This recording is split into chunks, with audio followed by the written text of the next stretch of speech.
Hello, Paranormal M Channel viewers. After a long day, this is my favorite moment, sitting down at the mic and sharing paranormal experiences with you. Thank you so much for sending in your stories, and please don't hesitate to send more. I still read every single comment, and I truly appreciate your continued support. Please subscribe and turn on notifications as well. Now, let's get into today's paranormal stories. So, I've never really known what to call it. A ghost, a demon, something in between. Some kind of presence that's been hanging around my family for years, like it pays rent. Let me back up a little so this makes sense. I'm the middle kid. My older brother, Declan, is the one who gave it a name, because that's what he does when something freaks him out. He jokes first and panics later. He started calling it Mason. My little brother is Eli, and he's the kind of kid who wouldn't hurt a fly. That matters later. We've moved a lot, not because we want to, but because it's hard to find places where you aren't getting screwed over somehow. We've always had food and a roof, but it's been unstable. And honestly, sometimes it felt like this thing followed us, like it didn't care what house we were in. It cared who we were. The first time I remember noticing it, I was about 5 or 6. I was lying in bed, trying to fall asleep, and I kept seeing these shadows in my room. Not normal, a car passed outside shadows. These were wrong. They didn't match the light. They moved like they had their own intentions. And when you're that little, you don't have words for it. You just know your stomach is cold and your skin feels too tight. At first, I thought I was imagining it. But then my parents started having their own experiences, completely separate from mine. Stuff they wouldn't normally admit out loud, especially my dad, because he tries so hard to be the nothing scares me type. Over time, it stopped being subtle. We'd hear heavy footsteps in the hallway when everyone was sitting in the same room. Cabinets would be open when we knew they were closed. There'd be knocks, like someone rapping on the wall with their knuckles, slow and deliberate, like it wanted us to answer. And the TV, this one still messes with me. We'd set it on one channel, and it would just switch. Not glitch out, switch, like somebody had a remote we couldn't see. Then there's my mom. My mom has been through a lot physically. A while back, she hurt her foot badly and ended up on crutches. And I swear to you, this is the part that made it hard to keep pretending it was just weird noises. One night, she got thrown. Not stumbled, not tripped. Thrown, like something shoved her with force. She went flying back a scary distance, like several feet, and she screamed in a way I've never heard before. The only people nearby were me and Eli, and I believed him immediately when he said it wasn't him. He's not violent. He's not even the type to slam doors when he's mad. After that, things got darker. There are these periods where my mom gets sick, like exhausted, shaky, nauseous, the kind of sick that drains her. And every time that happens, Mason gets more active. It's like it notices when she's weak, like it's feeding off her being run down. My mom started getting scratches too. Not like I bumped into something scratches. These looked like thin lines, clustered, angry, like someone dragged nails across her skin. Seeing that on your own mom, it does something to you. It makes you feel helpless in a way that sticks in your chest. And the sounds. God, the sounds. We've heard voices that don't belong to anyone in the house. Low murmuring sometimes, like it's just out of reach. Once, there was a growl. This deep, aggressive, chest-rattling growl that did not sound like our dogs. It was louder than any animal we have, and it had this intention behind it, like a warning. Even our pets started acting different. There was one place we lived where the layout didn't even make sense from what we were hearing. The living room ceiling was directly under this tiny upstairs area, barely anything up there. But one night, me and Declan both heard footsteps above us. Heavy steps, back and forth, like someone pacing. We looked at each other like, "You heard that too, right?" And then, at another house, Eli started seeing a man. Not a clear face, not clothes, nothing he could describe well, just the shape of a man. And it scared him so badly, he wouldn't walk through certain rooms alone. He'd cling to us like he was trying to crawl into our ribs for safety. And that's when it really hit me. This wasn't just my imagination as a kid. This wasn't just stress. Something was happening. My mom also managed to take a picture once. Something weird showed up in it. She wouldn't explain it much, just said, "I got it. I got something." And I could tell by her voice she didn't feel triumphant. She sounded shaken. Now my parents are putting up cameras. Not even in a dramatic way, just tired. Like, we need proof because we're not crazy. Because lately it's been more active than ever, especially when my mom's health dips. And here's the honest truth. I don't know what it is, but it feels like something that knows us, something that watches and waits and moves closer when it senses weakness.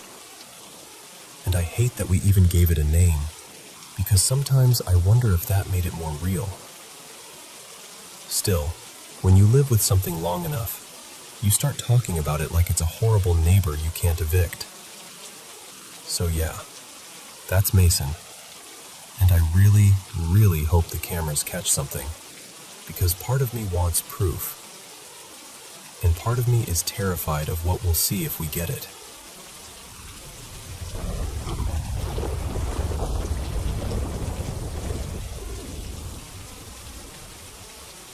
So, this morning I woke up to someone calling my name. Like, actually calling it. Clear enough that my body reacted before my brain even caught up. It was a familiar voice, too. It sounded like Diana, the woman who usually comes by to help take care of my mom. She's here a lot, so the sound of her voice doesn't feel strange in itself. Except for one detail. Today isn't one of her days. So before I even opened my eyes, I had that half-asleep confusion where you're trying to assemble reality out of fog. Like, did I sleep through something? Did she come early? Did I miss an appointment? I sat straight up in bed, heart already doing that small, uneasy sprint. And I'll be honest, my first thought wasn't ghost. My first thought was, what is going on with me? Because over the past year, I've had something else happening too. Knocking. It's almost always 3 knocks. Not during the day, not when I'm wide awake and busy. Always at night. Usually when I'm drifting off, or hovering in that weird in-between space of waking up. Sometimes it's so real I'll hold my breath and wait for it to happen again. And here's the thing. I'm in my late 40s now, and I've noticed little changes. Nothing dramatic, but things like forgetting a word for a second or walking into a room and blanking on why. Normal aging stuff, but enough that it makes me wonder if these experiences are neurological. Like, maybe my brain is misfiring during sleep transitions. Except, there are pieces of this that make it hard to keep it neatly in the "it's just me" box. I rent the whole house from my closest friend, Marissa. Last year, she lost her husband, Evan. It hit her in a way that still sits heavy in the room when she talks about him. Right after he passed, she spent a while staying with me here. And one day, she told me something that made my skin go cold. She said one night she woke up in the guest bedroom, the same bedroom I usually sleep in, because she heard a voice calling her name. And she wasn't vague about it. She didn't say, "It sounded like someone," or "maybe I imagined it." She said she knew it was Evan. And the way she described it, quiet, stunned, almost embarrassed to admit it, made it worse. Like she wasn't trying to convince me. She was just shaken all over again by the memory. Then there's my mom. My mom lives with me, and when she first moved in, there were a couple incidents I tried really hard to explain away. I told myself it could be stress, sleep disruption, maybe her mind doing strange things in the night. She's had anxiety, and I've worried about early cognitive decline before, so I had a whole file of reasonable explanations ready to use. But one night, she woke up yelling, full panic in her voice. When I ran to her room, she was sitting up, trembling, and she said someone had been calling her name. She kept repeating that it was crystal clear, and she looked at me like she didn't recognize her own house. A few weeks later, early morning, we were both just waking up. I walked into her room and she asked me, "Who was here?" I said, "What do you mean?" And she told me she thought I had gotten up to let someone in because she heard knocking. Again, that sure, certain tone, like she couldn't believe I was even questioning it. I tried to reassure her. "No one was here, Mom." But she actually laughed, this sharp little laugh, and said something like, "I know what I heard. There's no way you didn't hear it too." That stuck with me. Not because it proves anything, just because she wasn't confused in that moment. She wasn't dreamy or disoriented. She was confident. She went quiet for a long time. And when she finally spoke, she said, very softly, "I think so too." I asked her why, and she told me she'd seen a shadowy figure, a tall man, standing in her doorway. She didn't dramatize it. She didn't spin it into a story. She just said it, plain as anything, like she was admitting she'd found mold behind the dresser. And I remember standing there thinking, okay, so now what do I do with that? Because yes, my faith matters to me. Back in 2020, I had a real turning point in my life. After that, I went through a stretch where things felt heightened, like the world had a thinner veil for a while. I had several experiences I couldn't easily explain, one after another. But even with all of that, I've never had this kind of thing. Voices calling names, knocks that repeat, multiple people in the same house describing the same sort of disturbances. So now I'm left in this uncomfortable middle place, where part of me wants a clean medical explanation, and part of me is watching the pattern and thinking, this isn't nothing. And honestly, the hardest part isn't fear in a dramatic sense. It's the quiet uncertainty. That feeling when you wake up and for a second you don't know whether you're alone, whether your mind is playing tricks on you, or whether something else is brushing up against your life. That's where I am right now. Just trying to make sense of it, and trying to decide what I believe about what I'm hearing.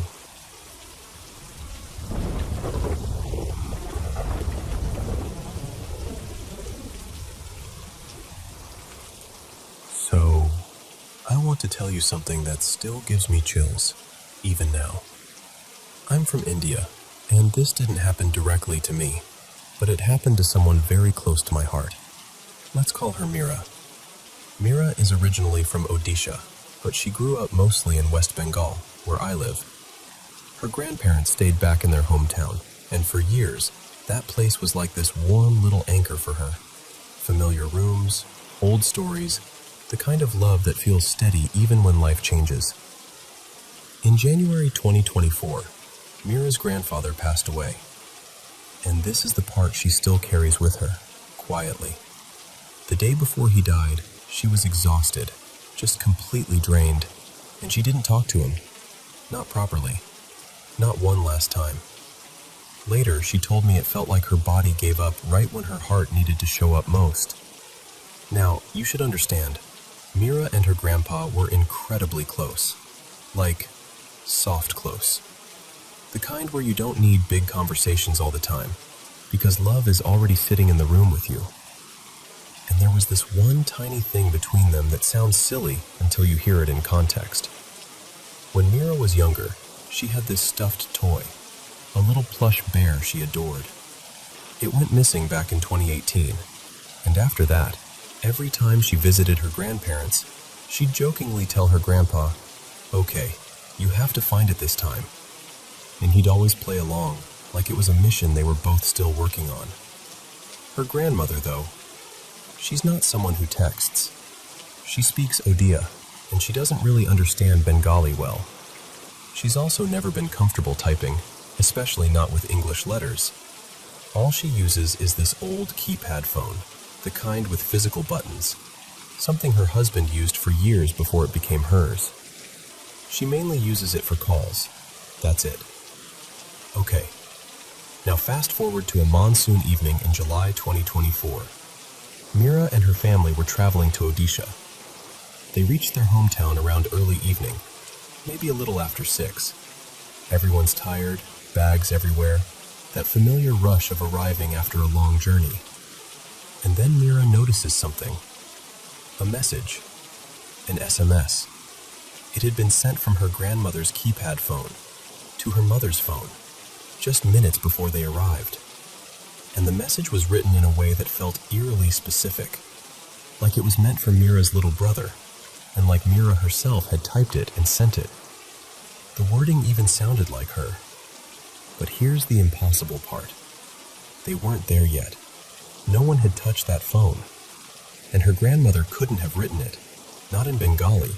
Not like that. Not on an old keypad. It wasn't her style, her language, or her ability. And the message asked about something painfully personal. It asked where the missing plush toy was. That toy. The one from years ago. The thing that only Mira, her grandpa, and maybe a couple family members would even remember. And it gets stranger. Even though the message appeared on the grandmother's phone as sent, Mira's mother never actually received it. No SMS came through. Nothing in her inbox. It was like the message existed in one place only, like a footprint with no person attached to it. Mira tried to make sense of it. Everyone did. But there was no neat explanation that felt right. Then, months passed. And on January 3rd, 2025, something else happened. Mira was supposed to go back to her hometown that day, but plans changed last minute. She stayed back, and she noticed something that made her stomach drop. The message that had been dated July 2024 now showed a different date. It now said it was sent on 3/1/2025, the exact day she was meant to travel, but didn't. And again, just like before, her mother never received anything. No trace of it on her device. It was like the phone had rewritten its own memory. Mira didn't want to spiral into fear, so she tested it. She sent a normal SMS from that same phone, right then and there. That one went through immediately, so the phone could send messages. Just not that one.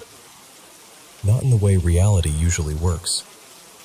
And I remember sitting there when she told me all of this, listening, feeling this heavy quiet in my chest.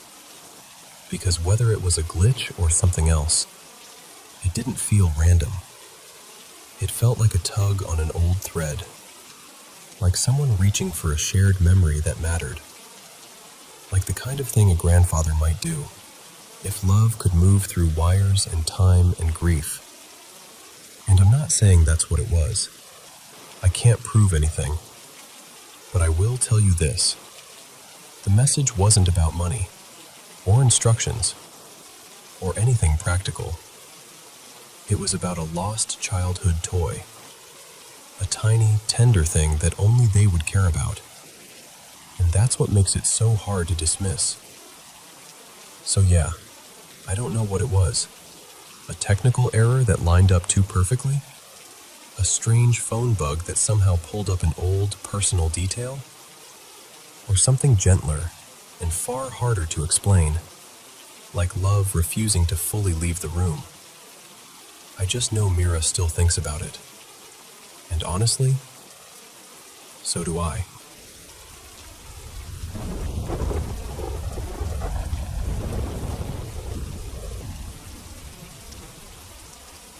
Okay, so here's the backstory.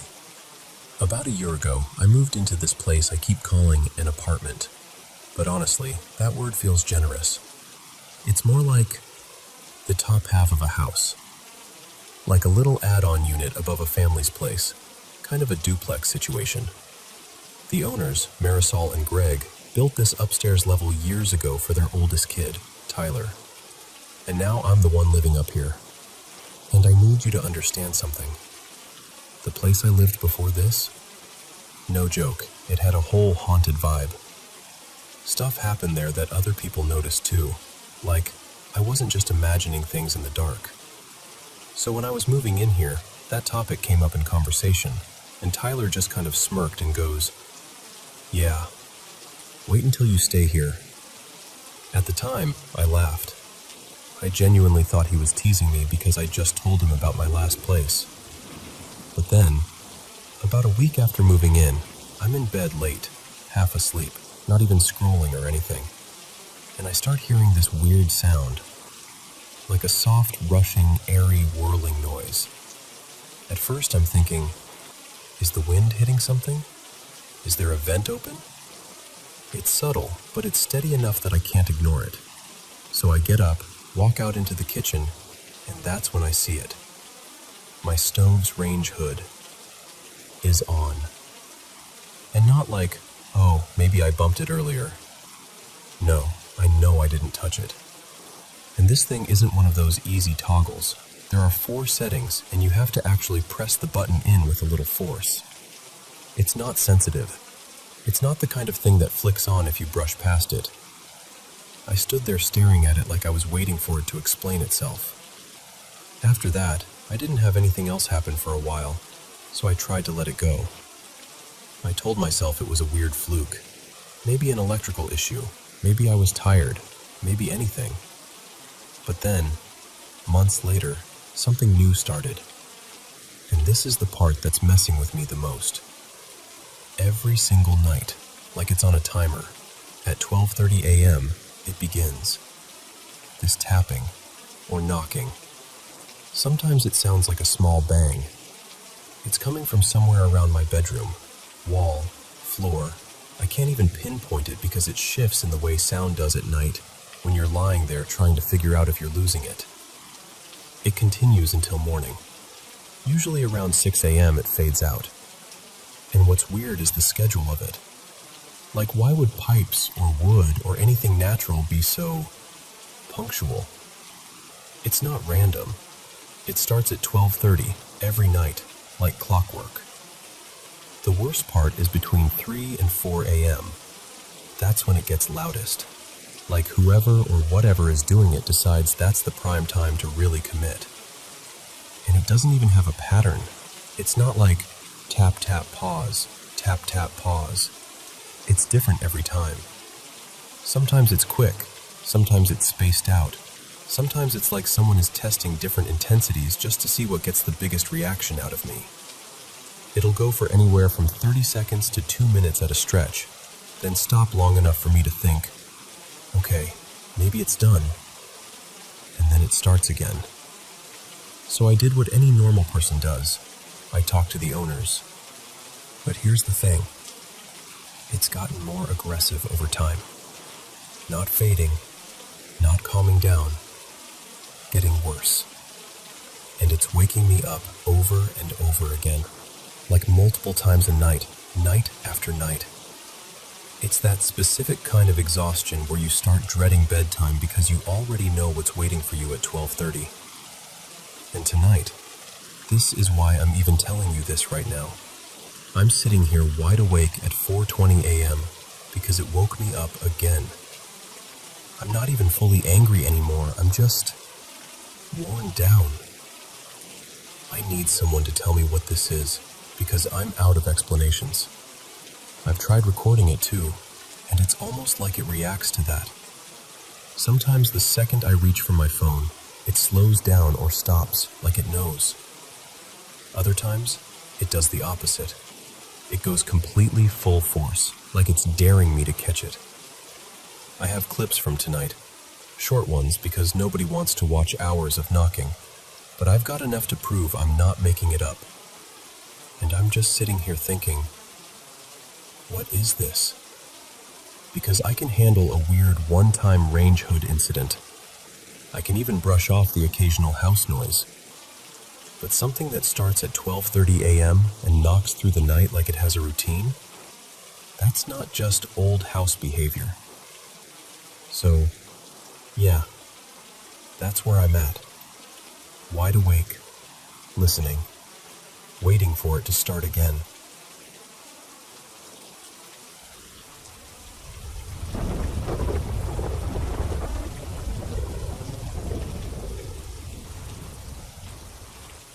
So, I didn't think I'd ever be the kind of person to tell a story like this, but here we are. About 3 years ago, my partner Maya and I moved into this older place. Nothing fancy, just a solid, lived-in house with creaky bones and a history we didn't really think about. It's around 30-something years old, and when we bought it, we joked about how it probably had character. You know, the kind you laugh at while you're still unpacking boxes. Anyway, a few nights ago, Maya sat me down and said, "I need to tell you something, and I don't want you to brush it off." And the way she said it, her voice all careful and tight, I knew it wasn't going to be about a leaky pipe or a weird smell. She told me that ever since we moved in, she's been hearing things. At first, it was small enough that she didn't even mention it. Just the occasional thump from the attic, like a heavy step or something shifting. She'd grab the flashlight, climb up, check the hatch. Nothing. No raccoons, no loose boards, no explanation. The house would just sit there like it hadn't done anything at all. But over the last couple months, it's changed. Not just more often, but bolder. Like whatever it is has stopped being subtle. She said she's heard the stairs do this thing, 2 or 3 solid steps in a row. Not the soft settling creaks, not the usual house noise rhythm. She described it like someone deliberately stomping just enough to make sure she noticed. Like, "Hey, I'm here." Another time, she was sitting on the couch scrolling on her phone, and she heard a sigh. A real one. Close, like within a couple steps. Not a draft, not the TV, not the fridge doing its little hum and click thing.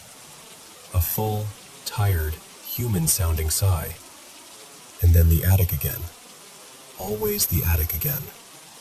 She tried to rationalize it, she said. Tried to tell herself it was pipes, or the roof cooling, or the wind. But the problem is, it doesn't feel random to her. It feels intentional, like it's reacting to her being alone. And then she told me the detail that made my stomach drop. She said she only hears these things when I'm either asleep or not home. Not usually. Not, "I think so." She said it's a pattern she's noticed so clearly that she can almost predict it now. If I'm out running errands or I've gone to bed early and she's still up, that's when the thumps happen. That's when the footsteps happen. That's when the sigh happens. But if I'm home and awake, nothing. Silence. Normal house. And I have to be honest, I've never experienced any of it here. Not once.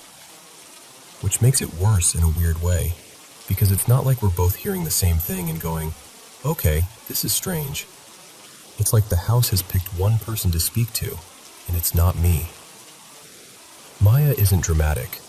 She's not the kind of person who turns every little sound into a ghost story. She's the one who calms me down when I overthink things. So when she was telling me this and her hands started shaking, and she actually broke down, crying, trying to explain it without sounding crazy, that's what got me. It's doing something to her. It's wearing her down. So I just sat there listening, feeling completely useless. Because what do you even say? Maybe it's the house settling. When she's describing something that sounds like a person making sure she feels watched. And the thing she kept coming back to was the same question. Like it's waiting for the house to be quieter.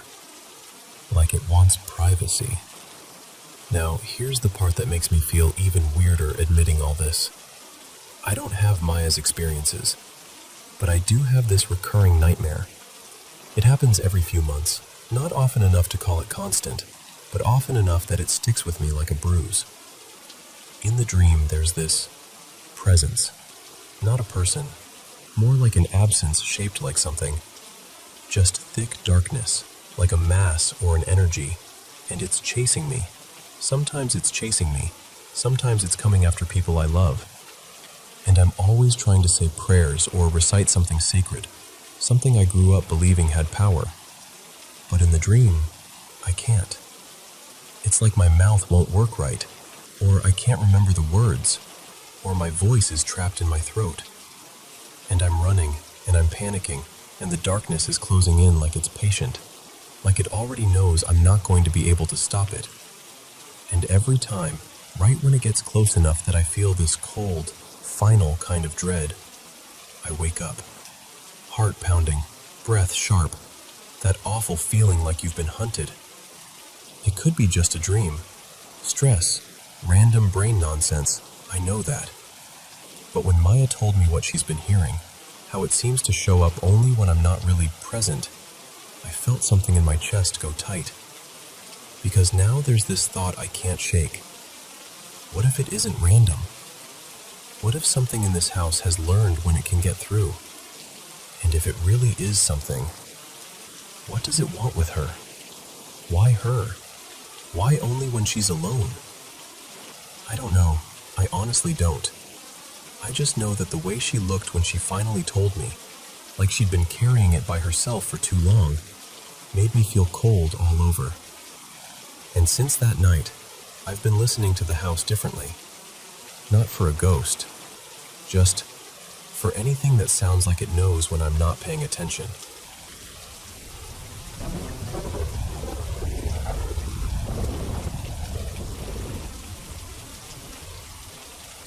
Okay, so I need you to hear me out, because if I say this out loud to the wrong person, I'm pretty sure they'll smile politely and start backing away. I've always believed in the paranormal, not in a every creak is a ghost kind of way, but more like, I think there are reasons things happen. In my head, it's usually one of two things: pain that clings to a place, or something dark that got invited in. Like human spirits stick around because something awful happened, or because they want something finished. And the truly evil stuff? I've always believed it needs a door opened for it. By people, by choices, by invitation. That's why I've always felt safe at home. This house has been my whole life. I'm an adult now, still living in the same home in the southern US. The kind of place where you know every groan of the wood and every little click the HVAC makes in winter. It's always been my family's house. No weird history, no we found old bones in the walls, nothing like that. And we're a faith-heavy household. I used to think that mattered. The only time I ever felt real fear in this house was the normal kind. Like when you're a kid and you watch something scary, and then convince yourself there's a hand waiting to grab your ankle from under the bed. But this past month has taken my sense of reality and shaken it like a soda can. So, late December, I went to visit family for Christmas, and when we got back, it was right before New Year's. I immediately went into a stretch of night shifts until about January 4th. So I'd come home while the sun was coming up, sleep during the day, and just kind of exist in that upside-down haze. Then I switched back to my normal day schedule, and I haven't slept a normal night since. The first night back in my room, I felt sick, like genuinely nauseous, and I could not shake this feeling that someone was watching me. Now listen, I'm not dramatic. I'm not jumpy. I'm not somebody who spirals over a vibe. I knew my doors were locked. I knew my windows were covered. I knew there was no physical way someone could be staring at me through anything. And still, my body didn't care what my brain knew. My heart was pounding like I'd just sprinted, and I'm lying there in the dark thinking, why do I feel like I'm being hunted? I ended up turning my lamp on and reading just to avoid closing my eyes. I think I got maybe an hour of sleep after sunrise, and then I went to work. Next night, same thing. That same awful watched feeling. Stomach turning, skin prickling, heart doing cartwheels in my chest. This time I got paranoid in a different direction because, honestly, I'm more scared of a living person than any ghost story. I turned off anything that made noise and sat completely still, just listening. Like if someone had broken in, I wanted to hear them coming. I wanted footsteps. I wanted some kind of proof I wasn't losing it. But there was nothing. Just silence. And that feeling. Like an audience I couldn't see. That went on for days. A full week of almost no sleep and constant dread. And the part that freaked me out the most was how unlike me it was. I'm not an anxious person. I don't do panic attacks. I don't do irrational fear. Then came January 12th. By then, I'd almost adjusted to my broken sleep schedule. Not in a healthy way. More like my body gave up arguing with me. It was around 1 in the morning. Whole house asleep. I'm in bed reading when I hear footsteps. 3 distinct steps on the roof above the garage, right near the side of my windows. And at first I'm like, okay, critters. Because yeah, sometimes you get squirrels up there. Sometimes a raccoon. Normal. Then it gets quiet. A full minute. And then the footsteps come back. Heavy, deliberate, in a straight line across the roof. Not scampering, not claws, not a random little patter. It sounded like a person wearing work boots, like thick soles, like someone walking with intent. I froze so hard I felt my spine lock. I could hear it through the wall and through the window, steps moving toward the part of the roof closest to my room, and then stopping. Quiet again. I tried to talk myself down. I remember whispering, "It's a big raccoon." Like if I said it enough times, it would become true. And then, tapping, right at the center of my window. Not a scrape, not wind, not something brushing. Taps, like a knuckle, like a fingernail, like someone politely asking to be let in. And the center of the window is too far to reach from that roof. There's nothing under it. No tree, no awning, nothing. The tapping went on and off for almost an hour. And I want you to understand, my brain was running 2 movies at the same time. One was true crime. Someone is out there. Someone is trying to get in. Someone knows you're awake. The other was every ghost story I've ever heard. Don't open it. Don't acknowledge it. Don't invite it. I did not move. I didn't peek. I didn't pull the curtain. I didn't even breathe right. I sat there with my book open and my heart thumping so hard I thought it might shake the bed. Eventually the tapping stopped, and then the footsteps started again, dragging and shifting across the roof like whoever it was moving away, climbing higher, circling the edge, disappearing toward the far side of the house. Then, after a long, quiet stretch, one final stomp. Heavy, deliberate, like punctuation. Morning came, and I texted my stepdad, his name is Marcus, to check the security cameras when he woke up. Nothing. Not a shadow. Not a flicker. Not a single pixel of evidence. After that night, I didn't sleep with my guard down. I spent the next week basically glued to my legal protection like it was a stuffed animal.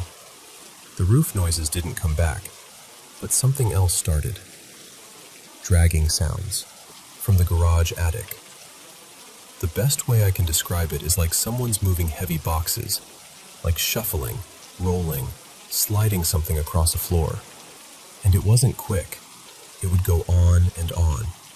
From around 11 at night until just before dawn. Off and on like whatever was up there was busy.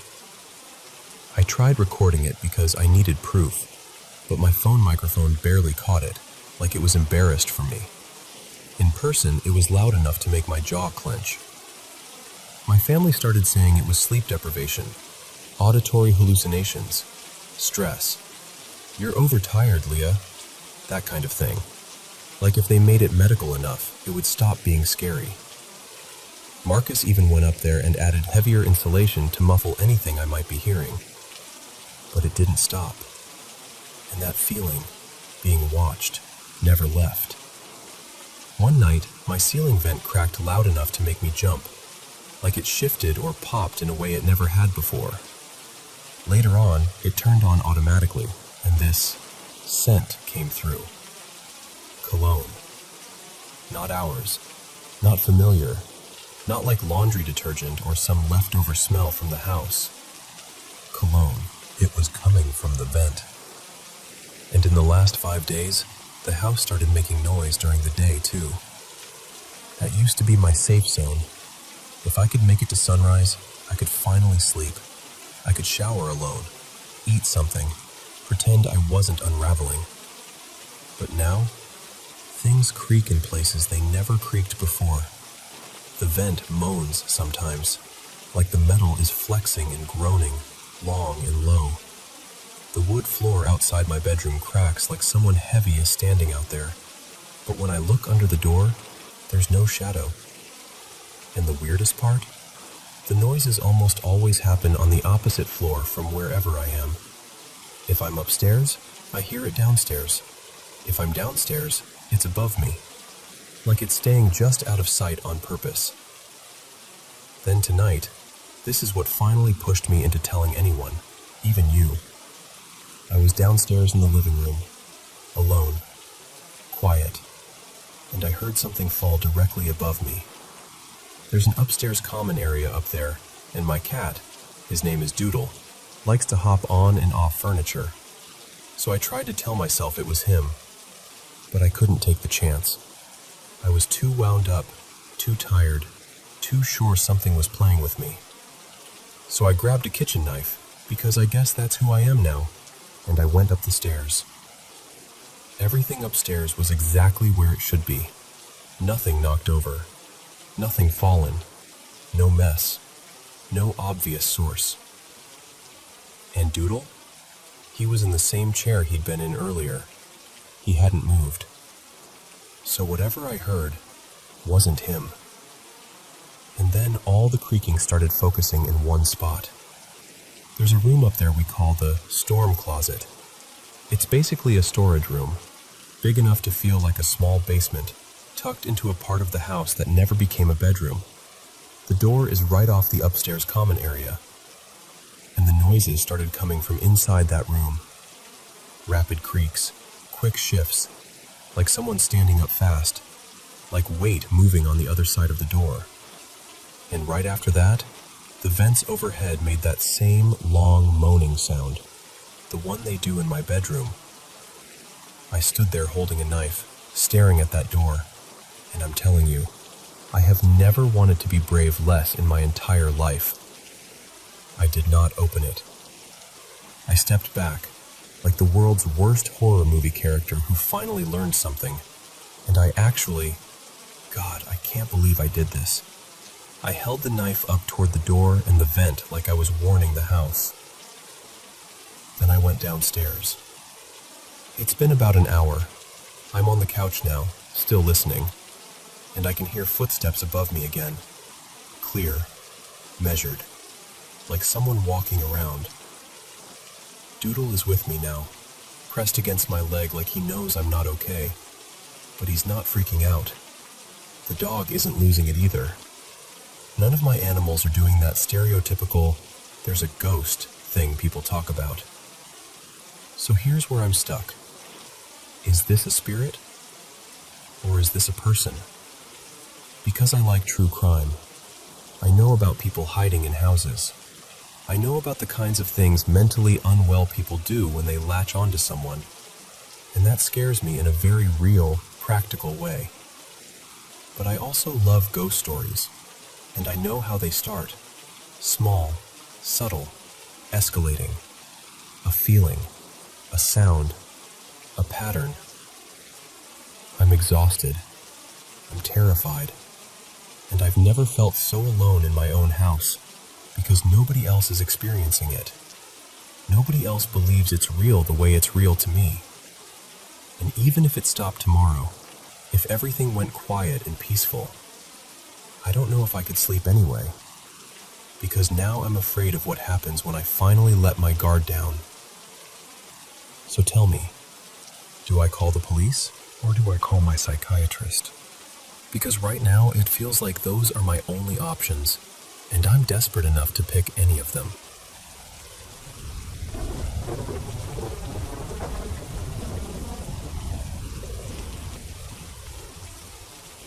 So this all kicked off a few months ago, back when I was still living in our old place with my boyfriend. Well, now he's my fiancé, Evan. But at the time we were just doing our normal routine. Nothing dramatic, just sleep, work, repeat. And I need to say up front, I've dealt with sleep paralysis before. Enough times that I can usually tell when it's about to happen. Like there's this shift in the air. My body gets heavy, and this awful feeling creeps in. Like I'm not alone. Like something's standing nearby, watching me, waiting for me to notice. Usually when it hits, it's a whole fight to wake up. I'm stuck there, trying to move a finger, trying to force a breath, trying to yank myself out of it. But that night was different. I felt the paralysis start, same dread, same pressure, but I snapped awake so easily it almost didn't make sense.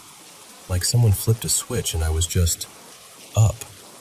Sitting upright in bed, heart already thumping.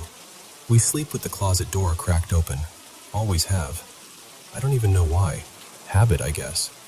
So I sit up and my eyes go straight to the closet. And I swear to you, standing there in the doorway was my dad. Except, not my dad. He looked like him, in the way a nightmare can look like someone you love. But his skin was ruined, charred, like he'd been through something unspeakable. Not just burned, cooked. And there were these faint, angry orange glows underneath, like embers showing through splits in the skin. It reminded me of those horror game creatures that look human until you notice they're basically walking ash. And the worst part wasn't even what he looked like. It was that he didn't move.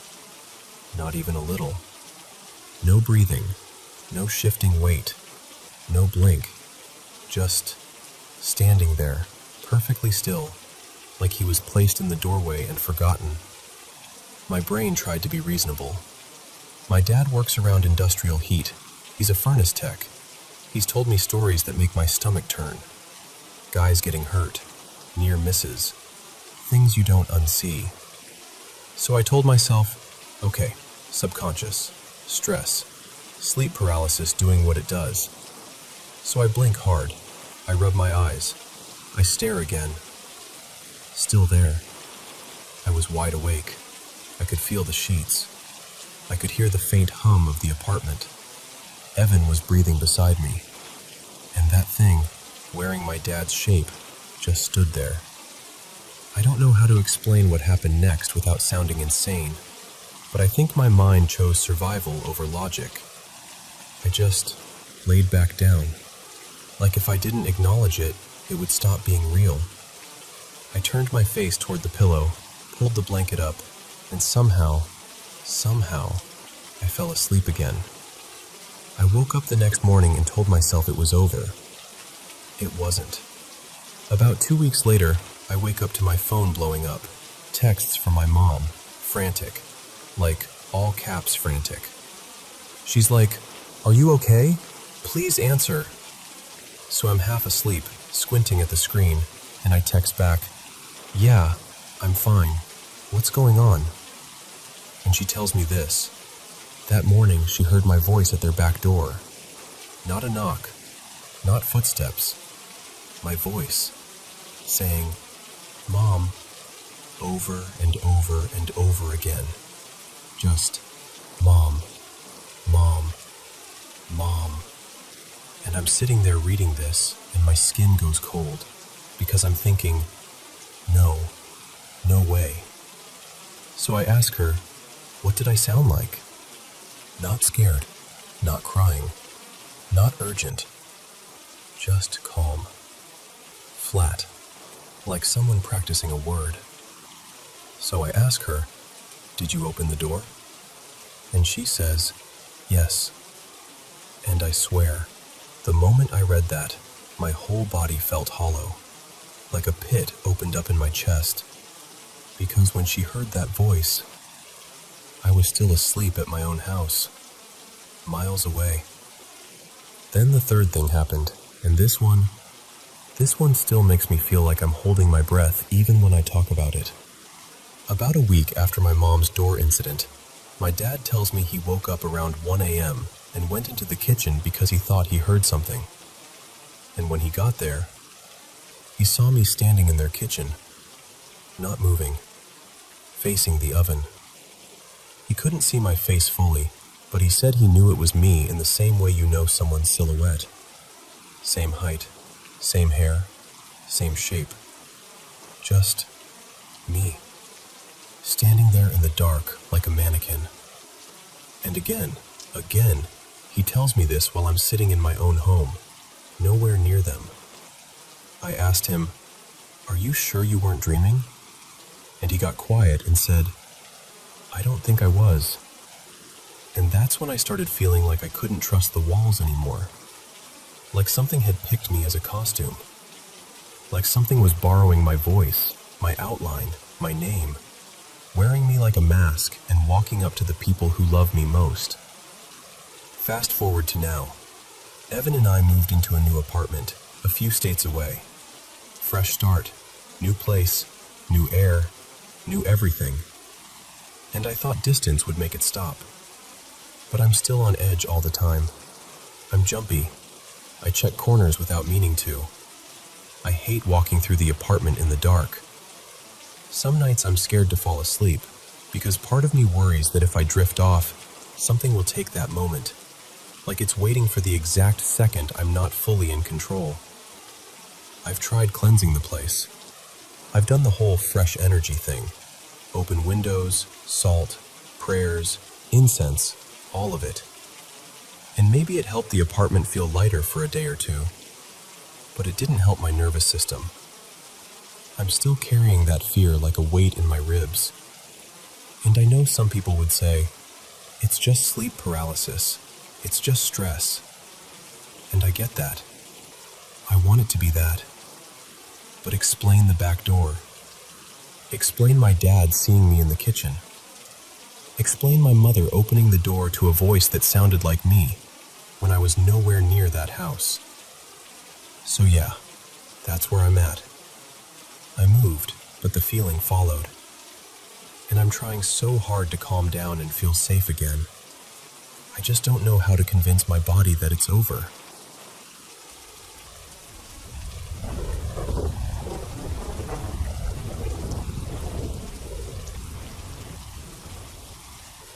Hey, so I've been carrying this around for a while, and I just need to say it out loud to someone who will really listen. Earlier this month, my dad's name was Ron, but everyone called him Ronnie, ended up in the hospital. He'd been feeling off for a bit, like run down in that stubborn, I'm fine way dads do. He kept insisting it was just the flu or some bug he'd shake off. And then, on his birthday, he went into cardiac arrest. Here's the part that still makes my stomach drop. His birthday is also the same day my mom died. 10 years ago. Cancer. Same date. I don't even know what to do with that. I'm not trying to turn it into some sign or meaning. It's just always felt eerie to me. Like life can be way too precise in the worst ways. They brought him back after the arrest, though. They got a pulse. And for a moment, we were just hopeful. Like, okay, he's still here. We've got a chance. But the truth is, he'd been really sick for years. Since around 2020, honestly. He was tough as nails and would act like everything was normal. But it wasn't. He had a long list of health problems. At one point, he needed a trach, and after that, it felt like hospitals became part of our routine. In and out, over and over. ICU more than once. Near misses that still don't feel real when I look back. It was like he kept slipping away and somehow clawing his way back. After the cardiac arrest, they put him on life support. He needed a lot. High oxygen, the ventilator doing so much of the work, numbers that never really improved the way we kept praying they would. He drifted in and out of consciousness, like he was halfway here and halfway somewhere else. And he stayed in ICU like that, almost 2 weeks. They tried to turn things down, settings, oxygen, meds, and nothing would budge. Nothing. He had pneumonia, but not the typical kind. The doctors explained it was the kind immunocompromised people get. And then, on top of that, there were 2 other infections in his lungs that just would not move, no matter what antibiotics or treatments they tried. Every day felt like waiting for someone to tell us if today was the day things finally turned around, or the day they didn't. And I kept thinking, my dad wanted to live. He was the kind of person who would choose, save me at all costs. He wasn't someone who would quietly give up. So I held on to that, like determination could carry him through. But his body was exhausted. Last Friday, I was at work when palliative care called. They told me to come right away. Immediately. My heart started racing before they even finished the sentence, because you don't get a call like that unless something has shifted. When we got there, they were gentle but clear. They said the chances of him making it out, like really making it out, were very slim. And they explained what the next steps could look like, keeping him on everything, hoping for something that wasn't showing signs of happening, or moving him to comfort care and letting him go peacefully. And then came the decision. It was me and my stepmom, Lena. We're the ones who had to choose. And I don't even know how to describe what that feels like. It's not like making a decision in real life, where you weigh pros and cons. This was deciding whether to keep fighting with machines when his body was already screaming, I can't. It was the hardest thing I've ever done. Nothing comes close. I stayed with him the entire day. So many people came. Family, friends, people I didn't even expect. And weirdly, that made me happy in the middle of all this pain, because he was loved. So loved. There was support wrapped around him, even if he couldn't fully take it in. We didn't tell him exactly what we were doing. We didn't say, we're taking you off everything. I couldn't. I didn't want him to be scared. I had already seen so much fear in his eyes during those 2 weeks. This wide, helpless fear, like he didn't know what was happening or who to trust. He'd had ICU delirium too. They had to restrain him at times because he'd reach for tubes, try to pull things out. Watching that, I felt sick. He looked so vulnerable, so trapped, like his body and brain were both fighting battles he didn't sign up for. And he never trusted hospitals. He just didn't. Being there made him anxious even on the best days. And now he was stuck there, unable to fully communicate, surrounded by alarms and strangers. At one point, I asked a doctor if I was doing the right thing. I needed someone to tell me I wasn't about to ruin my life with regret. And the doctor looked at me and said something I'll never forget. You're not making the choice. His body is. He's tired. When it was time, they started the medications to keep him comfortable. And I thought, okay, maybe this part will be gentle. Maybe he'll just slip away. But watching him die was horrible. It took a little over 2 hours, and it didn't look peaceful the way people sometimes describe. It looked like his body was still trying to hang on, even as we were begging it to let go. The meds helped, but there were moments where it felt like he was fighting through them. I remember thinking, what if he thinks we abandoned him? What if he's trying to tell us something and can't? I kept asking if he was in pain, over and over. I'd lean in and ask, Ronnie, are you hurting? And he shook his head no. That matters. I know it does. But still, My brain keeps replaying everything and trying to turn it into a trial where I'm the defendant. And then there's this other piece that's been haunting me. I heard them mention ICU beds. Like there were people waiting, really sick, needing space. And it made this ugly doubt bloom in my chest. What if they pushed us toward this decision because they needed the bed? I don't even like admitting I thought that, because I know he wasn't getting better. I know the infections weren't moving. I know the settings couldn't come down. I know all the facts. But grief doesn't live in facts. Grief lives in what if. Because he's been in ICU before and somehow made it out. More than once. He was a fighter. So now I keep thinking, what if this could have been another one of those times? What if he would have turned a corner on day 15? Day 16? My sister, Maya, she wasn't POA. It was just me and Lena. But she questioned us. Not in a cruel way, just in a scared way. She said, "What if he can get better?" And that sentence has been bouncing around in my head ever since, like a pinball I can't stop. And then, there's this other thing I'm almost embarrassed to say out loud, but it's real. Sometimes I knew when someone was going to die. With my mom, I had this knowing. With pets. With a couple other people. And with my dad, I had this horrible, quiet certainty about his age. I kept thinking my mom would be 53 and my dad would be 62. And they both passed right after turning those ages. Like, right after. That knowing has given me so much anxiety because I kept hoping I was wrong. This past Christmas, my boyfriend, Ethan, and I stayed longer at my dad's house than usual because something in me was screaming that time was running out. And now I keep replaying that too, like, did I sense it? Or did I create it? The part that hurts in a completely different way is this.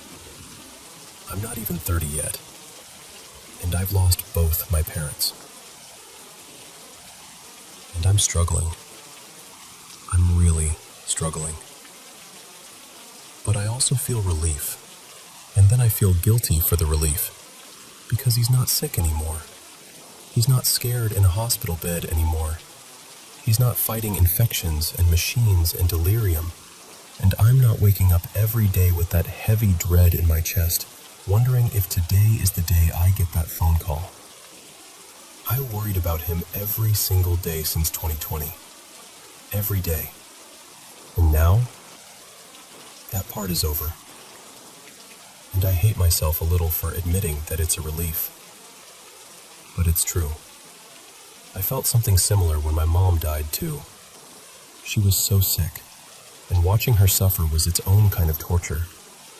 When she passed, there was grief, and there was also this quiet release, like the suffering had finally stopped.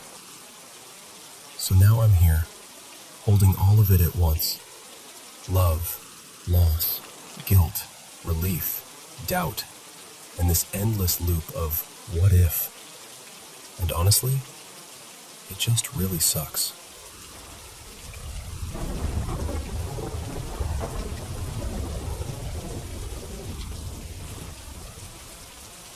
So, I've got to tell you about the house I grew up in, because it's the kind of place that feels like it's holding its breath. It's an old home, built back in the 1920s by a family in town called the Harrisons. And from what I've been able to piece together over the years, they went through a kind of grief that just stains a place. You know what I mean? Like the walls remember. The mother, her name was Edith. She lived a long life, and she eventually passed from natural causes, right there at her little writing desk in the kitchen, downstairs. That part is sad, obviously, but I've never felt like she stayed. Same with the rest of the family, honestly. But the upstairs? That's different. Upstairs has always felt occupied. When I was younger, I didn't have a name for it. I just knew there was something up there, especially near the landing, where you can look down over the staircase.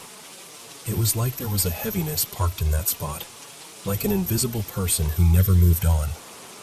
Years later, after I got older and started digging into the history, I learned about Edith's son.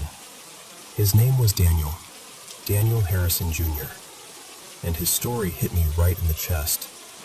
In the late 1950s, Daniel got wrecked by life in a way that's painfully human. He'd lost his money, bad business decisions, debts piling up, and on top of that, his marriage fell apart in this ugly, drawn-out divorce. The kind where you don't just lose a partner, you lose your sense of who you are. He ended up moving back into the house with his mother, kind of defeated, kind of stuck. People around town described him as quiet after that, which is such a gentle way to say someone is drowning. And eventually, he couldn't take it anymore. From what I've been told, and what records hint at, Daniel went upstairs and took his own life, right above that landing that overlooks the stairs. The exact place that's always felt wrong to me. That detail made my stomach flip when I first read it, because it was like the house finally explained itself. I'll be honest, finding out his name weirdly made me feel calmer. Not because it isn't tragic, it is. It's awful. But because it meant the presence I'd lived with all those years didn't feel like some faceless monster. It felt like a person. A desperate, hurting person. And I hate admitting this, but I understood it. I've never wanted to die, not truly, and I wouldn't do that to myself. But I know what it's like to brush up against depression so hard, you start thinking thoughts that scare you. That dark, hopeless tunnel feeling. So when I learned Daniel's story, I felt sad, but not terrified. It made the haunted feeling upstairs feel less like something evil, and more like grief that never got put down. And listen, it isn't just me. So many strange things have happened in that house. Things my siblings experienced. Things friends experienced when they stayed over. Even people in my town have told me stories about weird moments in that house, like they already knew it had a reputation. And some of them added little details about deaths and tragedies connected to it, like the place has been whispered about for decades. More recently, my own grandmother passed away in the house, but I didn't feel her. I didn't feel Edith either. Downstairs feels quiet in that way. Sad memories, sure, but not present. The only thing I've ever truly felt as a presence is still upstairs. That same heavy, watchful feeling I've known since childhood. And now, I believe it's Daniel. There's this video I took recently because I wanted proof, or at least something tangible. In it, you'll hear me actually call his name. I'm talking to him like he can hear me, like he's right there. And while I'm standing at the bottom of the staircase, the stairs leading up to where he died, you hear this loud thump. Just a solid hit, like something heavy dropped. And then a few seconds later, you hear two loud scraping sounds, like something dragged across the floor up there. And the thing is, nobody was upstairs. No friends, no siblings, nothing. And none of my pets were up there either. I checked. I always check. So when I listen back to that audio, I get this chill. Not the horror movie kind, not the run for your life kind. More like that unmistakable feeling of being responded to. Like something heard me. Like someone heard their name. And I don't know if that's comforting or devastating, but I know the upstairs still doesn't feel empty. Not even after all these years.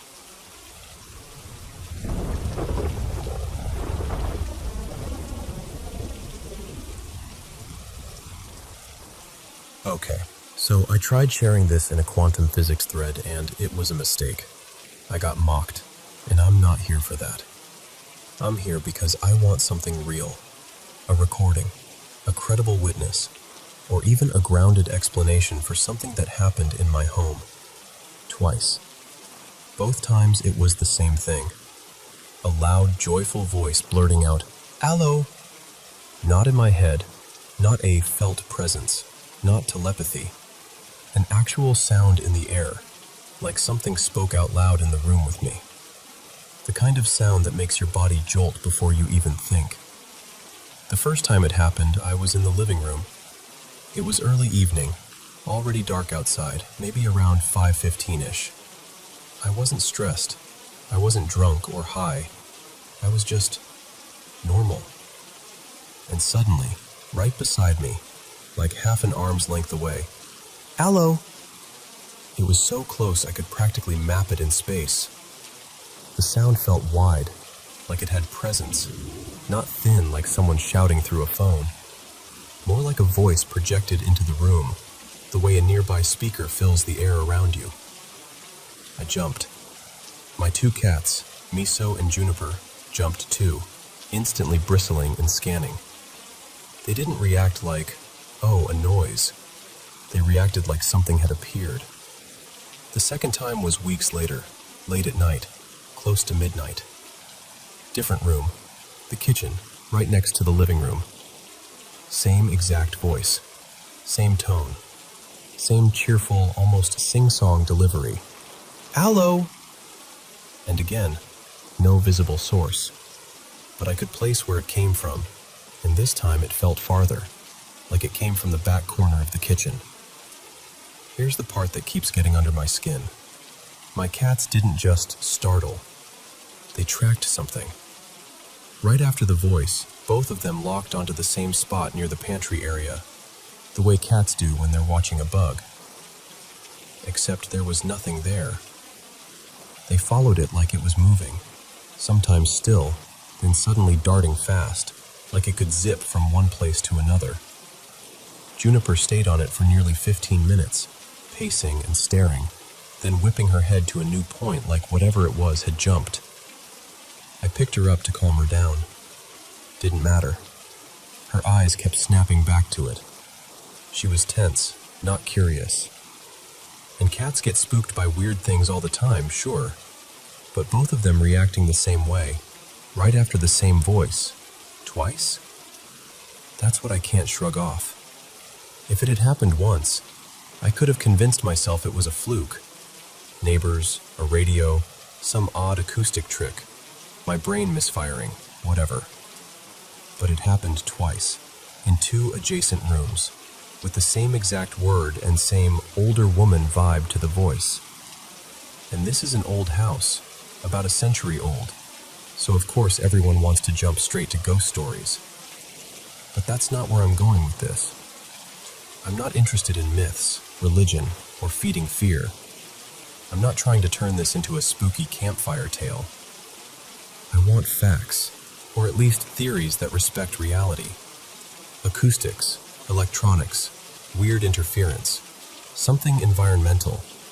Anything that could create a clean external voice in open air that two cats and a human all react to at the same moment. So if anyone has had something like this, an actual audible voice in the room, not imagined, especially with an animal reacting too, I want to hear it. Ideally with a recording, or an honest, detailed account, or a theory that doesn't treat me like I'm stupid for asking. That's all. I'm just looking for something solid.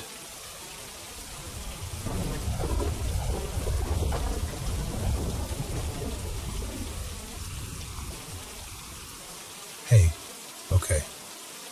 I know this is going to sound dramatic right out of the gate, but please just hear me out. I honestly don't even know where to put all of this, or who to say it to, so I'm kind of just talking into the void and hoping someone understands. Because for the past year, it's like my life has been getting yanked apart piece by piece, and the weirdest part is how relentless it's been. Like there's never a break, never a moment where things actually stay okay. It started with my mom, Marisol, getting sick. Not like a bad week sick. I mean, sick to the point where she could barely sit up, couldn't work, couldn't even really function. And while we were trying to figure out what was going on with her, my stepdad, Darius, got arrested. Just like that. Suddenly, he's gone, and everything in the house shifts. And I'm the oldest, so guess who becomes the adult overnight? There were a few days where it was literally just me watching my little brothers and sister, feeding them, keeping them calm, trying to act like I wasn't panicking, because my mom was out of the country at the time handling something family-related. I remember thinking, okay, this is bad, but we can survive bad. Then the car got taken. Then we lost the house. And I'm not exaggerating when I say it felt like every time we got close to landing somewhere stable, something random would happen. A paperwork issue, a sudden rejection, somebody changing their mind last minute, like an invisible hand slapping the door shut right as we reached it. We ended up technically homeless. For a little while, we were sleeping on these cheap blow-up mattresses in a place we weren't even supposed to be staying.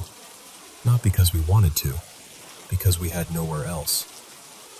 Every night, I'd lie there, listening for footsteps, terrified the owner would walk in and we'd get thrown out on the spot. We got lucky. Nobody showed up. Eventually, we found another place. It wasn't perfect, but it was a roof and walls and a lock on the door. And for a second, I thought, okay, maybe this is the turn. But the money problems didn't stop. It was always something. Always. And now, we're homeless again. And this is where it starts feeling like more than just life being hard, you know? Because our landlord, out of nowhere, completely flipped on Darius, like a switch. And he tells us, basically last minute, that we need to pay $5,000 or we need to be out by early morning the next day. Early morning. Like we're not people, like we're not a family, like we can just spawn $5,000 out of thin air overnight. And the thing is, we'd only been in that place for a little over 4 months. 4 months. Who gets forced out that fast? We've never had an eviction on our record, ever. Which makes it worse, because now it's going to follow us, like a stain we didn't even earn. And here's the part that messes with my head the most. Darius was supposed to start a new job in early February. A really good one. The kind of job that would have finally put us on solid ground. Like, we could breathe again. We wouldn't have to keep doing that desperate math in our heads every day. And that's what I mean when I say it feels like every time something good shows up, something else rushes in to ruin it before it can land. I know life has ups and downs, I get that. But this has felt like a constant downhill slide with no bottom. Like we're running in place in a storm and getting punished for even trying. Right now we're in this gross little motel, just for a week. One of those places where the carpet feels damp even when it's dry, and everything smells like old smoke no matter what. And once this week is over, I honestly don't know what happens next. And okay, this is where it gets weird. Like, really weird. Because it's not just the bad luck.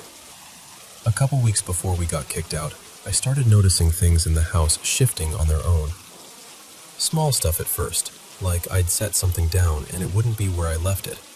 Or I'd see something move just slightly out of the corner of my eye. And I tried to rationalize it, because that's what you do. You tell yourself you're tired, stressed, imagining things. But then last night, we had the TV on. And listen, every time we put on a horror movie, especially ones about demonic stuff, the TV would just shut off. Like someone hit the power button. But when we switched to something normal, like a comedy, it stayed on. No problem. No flickering. No shutting off. And I know how that sounds. I do. I'm already hearing the comments in my head. It's a glitch. It's the remote. It's the outlet. But it happened more than once, and only with those movies. And it felt targeted, like a warning. Then my little brother, Eli, tells me he woke up a few nights ago around 3 a.m. and heard someone whistling. Not outside, not faint, like it was in the place. A tune, like somebody just casually whistling while everyone was asleep. No one else was up. And I swear to you, I'm not trying to write a horror story. I wish this was fake. I wish I could laugh about it and say I was being dramatic. But I can't shake the feeling that something is hanging over us. Like something got invited in somehow, and now it's just feeding off everything. Every time we try to climb out, it yanks us back down. I don't know if it's a curse or some kind of entity, or just the cruelest streak of coincidences I've ever seen, but it feels eerie in my bones. And I'm sitting here, in this motel, trying to keep my siblings calm, trying to act normal, while inside I'm thinking, what if this isn't normal? What if something is actually wrong? And what do you even do when you don't know what you're fighting?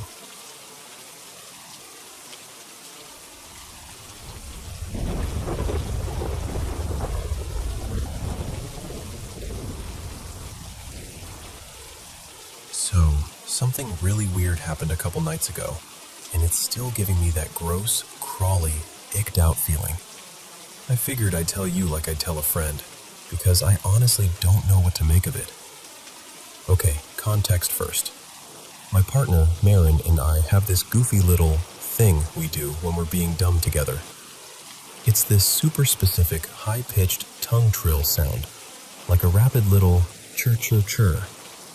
Not a word, not a whistle, not a bird call, just this ridiculous noise we bounce back and forth when we're feeling playful. And the thing is, it's so oddly specific that we've never heard anyone else make it. Not on TV, not out in public, not anywhere. That night was just one of those cozy, giggly nights. We each had one gummy, nothing wild, put on a playlist, watched a couple movies on the couch, and were generally being idiots in the best way. At some point, we definitely did our little trill at each other a few times, laughing like children. Around midnight, we wandered into the bedroom and crashed pretty quickly. Like, lights out, done. And then, 3:31 a.m. I wake up instantly to that exact trill sound, the exact one I just described, coming from the living room. Not muffled, not distant, not like maybe that was a pipe or maybe that was the building settling. It sounded clear, like it was happening in our apartment, in that room, right where we'd been earlier. At first, I'm trying to talk myself down like, okay, nightmare, brain replaying nonsense. But then I roll over, and Marin is already sitting straight up in bed too, wide awake, staring toward the door. We just looked at each other for a second, one of those silent, loaded looks like, please tell me you heard that. Then she whispers my name and goes, was that? And she immediately starts calling for our cat, Pepper, thinking maybe Pepper made some weird meow or chirp. Except Pepper was asleep, curled up right by the bed. Didn't even flinch. Full-on cozy coma. That's when my stomach dropped. I got up fast, like heart racing fast, and did the most cliché thing ever. I cleared the apartment. Bedroom, bathroom, kitchen, living room, behind the shower curtain, everything. I checked the front door, checked the windows. Nothing. No one. Just our quiet apartment, exactly as we left it. And then I stood there in the living room, in the dark, with this gross feeling like I wasn't supposed to be there. I've tried so hard to explain it in a normal way. We live in an older building, but it's solid. The walls are thick enough that we barely hear our neighbors. Sometimes we'll hear faint footsteps from upstairs, but voices are rare. And if we do hear anything, it's always muted. Always, obviously, through a wall. Even storms can roll in and we won't notice until we look outside. And what we heard wasn't even loud. That's the creepy part. It was just distinct. Like it was close enough to be personal. The obvious explanations don't sit right either. "It was a dream" doesn't work because we both woke up at the same time and both reacted. And Marin sleeps like a rock. She's the kind of sleeper who could snooze through a parade. The gummy angle doesn't fully land for me either, because sure, weird half-dreams happen, but both of us hearing the same specific sound at the same moment? So yeah, we don't feel unsafe exactly. It's not like we're terrified to go home or anything. It's more like we feel watched by the moment, if that makes sense. Like something reached into our space just enough to remind us it could. So I'm sitting here with this lingering, uneasy question. What was that? And has anything like this ever happened to you? Because I keep replaying that clear, ridiculous trill in my head, and I swear it makes my skin crawl every time.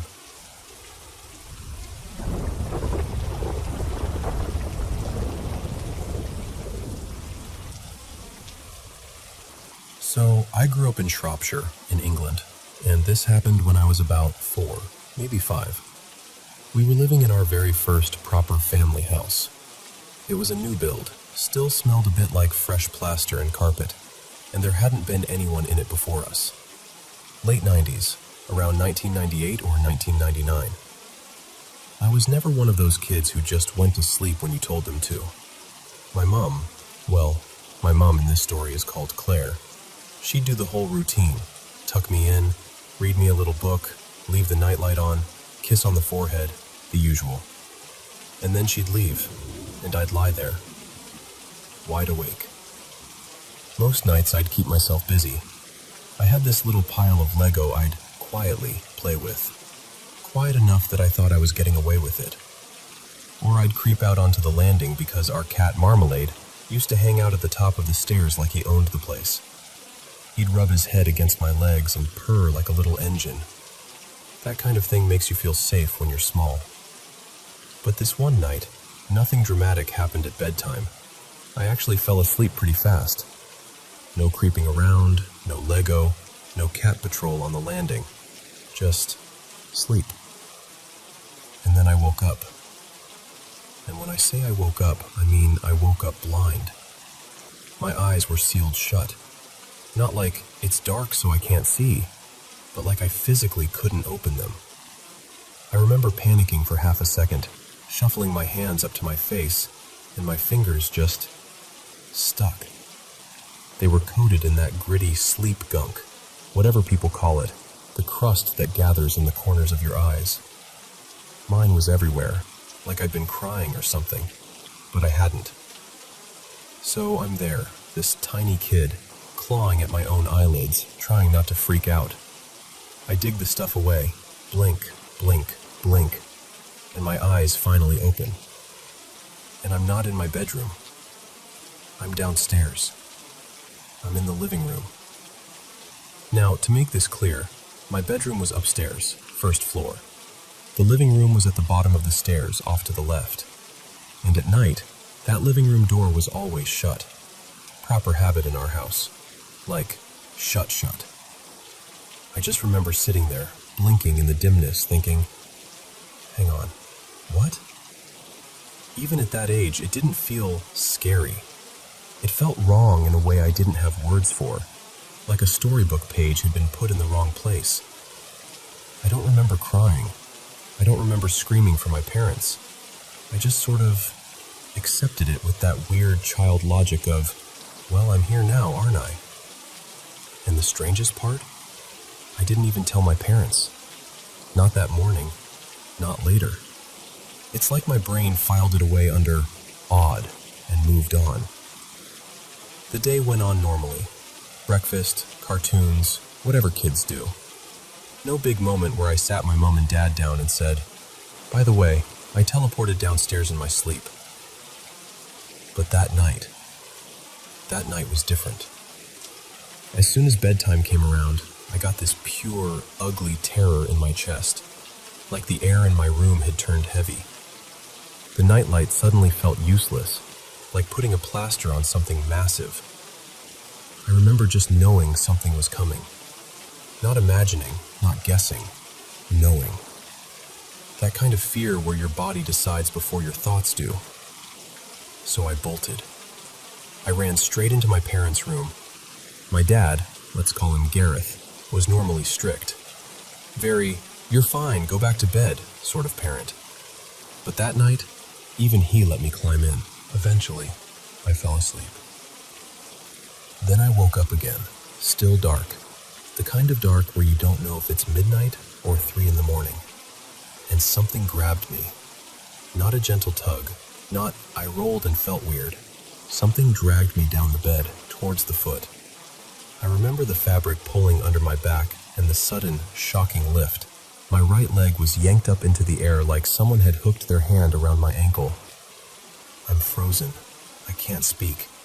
I can't even properly breathe. And at the foot of the bed, there's this figure, this tall, black shape. Not like a shadow from a coat, not like your eyes playing tricks. It had definition. It was there. I remember a face, not a normal one, just eyes and a mouth. The mouth was open, like it was stretching wider than it should, and it was holding my foot up in front of it, like it was inspecting it, or claiming it, or something. I was absolutely terrified, the kind of terror that makes your stomach drop out of your body. And then, this is the bit that always makes my throat tighten. I think I passed out, not fell asleep, passed out. Because the next thing I remember is morning, and here's where it stops being something you can brush off as just a nightmare. When I woke up, the bottom of my right foot, the skin was dead. Not bruised, not scraped, not sore. Dead skin, white and papery, like the top layer had been cooked or dried out. And it peeled away the way sunburn peels. Just that thin sheet lifting off, revealing normal skin underneath. Only it hadn't been sunny, and it hadn't hurt. There was no blistering pain, no sting, none of that. It was just gone. I showed my parents. My mom, Claire, tried to explain it away, of course. She said maybe I'd stepped into a bath that was too hot, or maybe I'd done something and not noticed. But I hadn't, and even if I had, it would have hurt. Kids don't ignore burns. You scream with burns. But I didn't have a memory of pain, just the memory of that dark room, that dragging, that foot held in the air, that black figure at the end of the bed. Even now, thinking about it, I get that sick drop in my stomach, like my body remembers it before my mind does. I've had a few smaller, strange moments since then in my life, nothing as clear as that, and I've gone back and forth on what I believe about anything supernatural. I'm not someone who wants everything to be ghosts and monsters, but that's one of the only things I've never been able to shrug off. Because I can explain fear. I can explain nightmares. I can't explain waking up with the skin on the bottom of my right foot peeling away like it had been taken from me.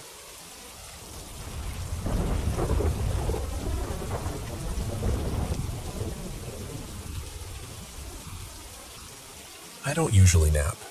Like, I'm one of those people who thinks, I'll just rest my eyes for a second, and then I'm instantly alert again. But this one afternoon, late in the day, sun still up, the house quiet, I just gave in.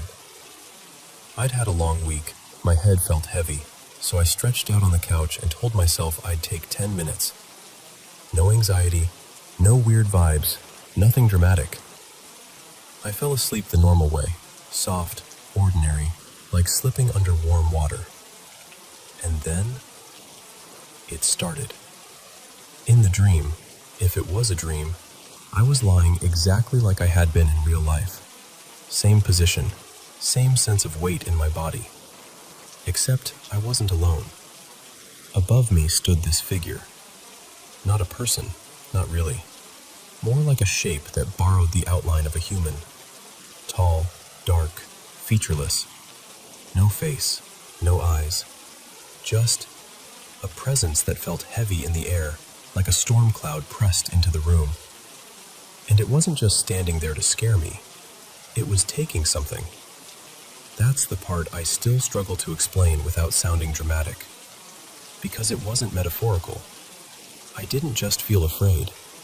I felt something being pulled out of me, like a slow, forceful tug from inside my chest and spine, like my insides were being emptied. My breath got thin, my thoughts got fuzzy around the edges. I remember thinking, half panicked, half confused, what is it taking? Energy? Spirit? Consciousness? I don't know, but the sensation was so physical, so real, that it didn't feel like a bad dream. It felt like I was being drained. And then something in me snapped into action. Not bravery, not logic. Instinct. I fought back. I didn't sit there and think, okay, here's what I'll do.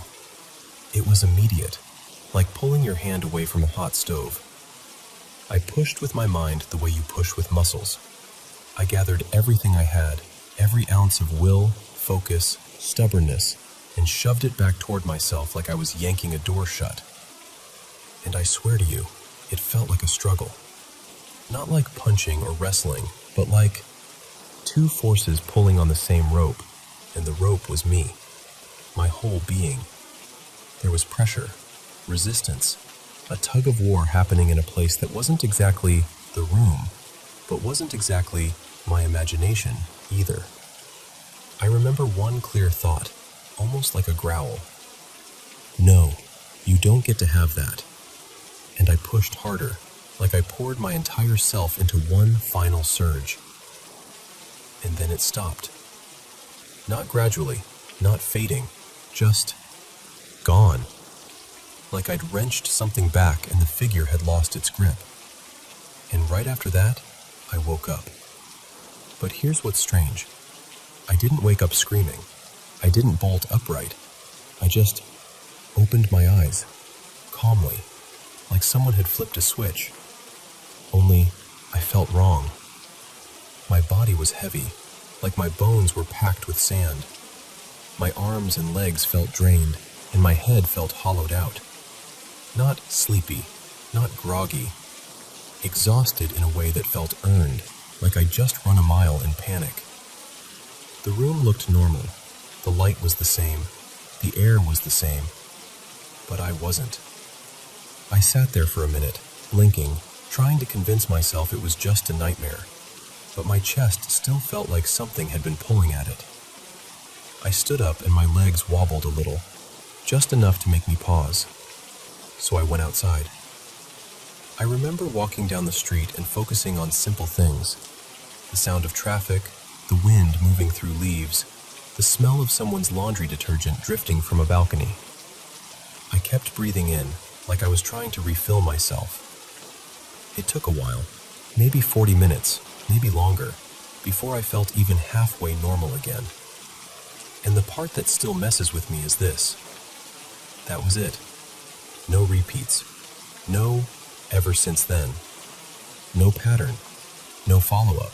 And yet that one afternoon, it was like something reached into me and tried to take a piece. So of course I've tried to explain it. Hypnagogic hallucination. Stress. A fluke of brain chemistry. Some strange overlap between dreaming and waking. And I can accept all of that, intellectually. But then I remember the feeling of resistance, the sensation of winning.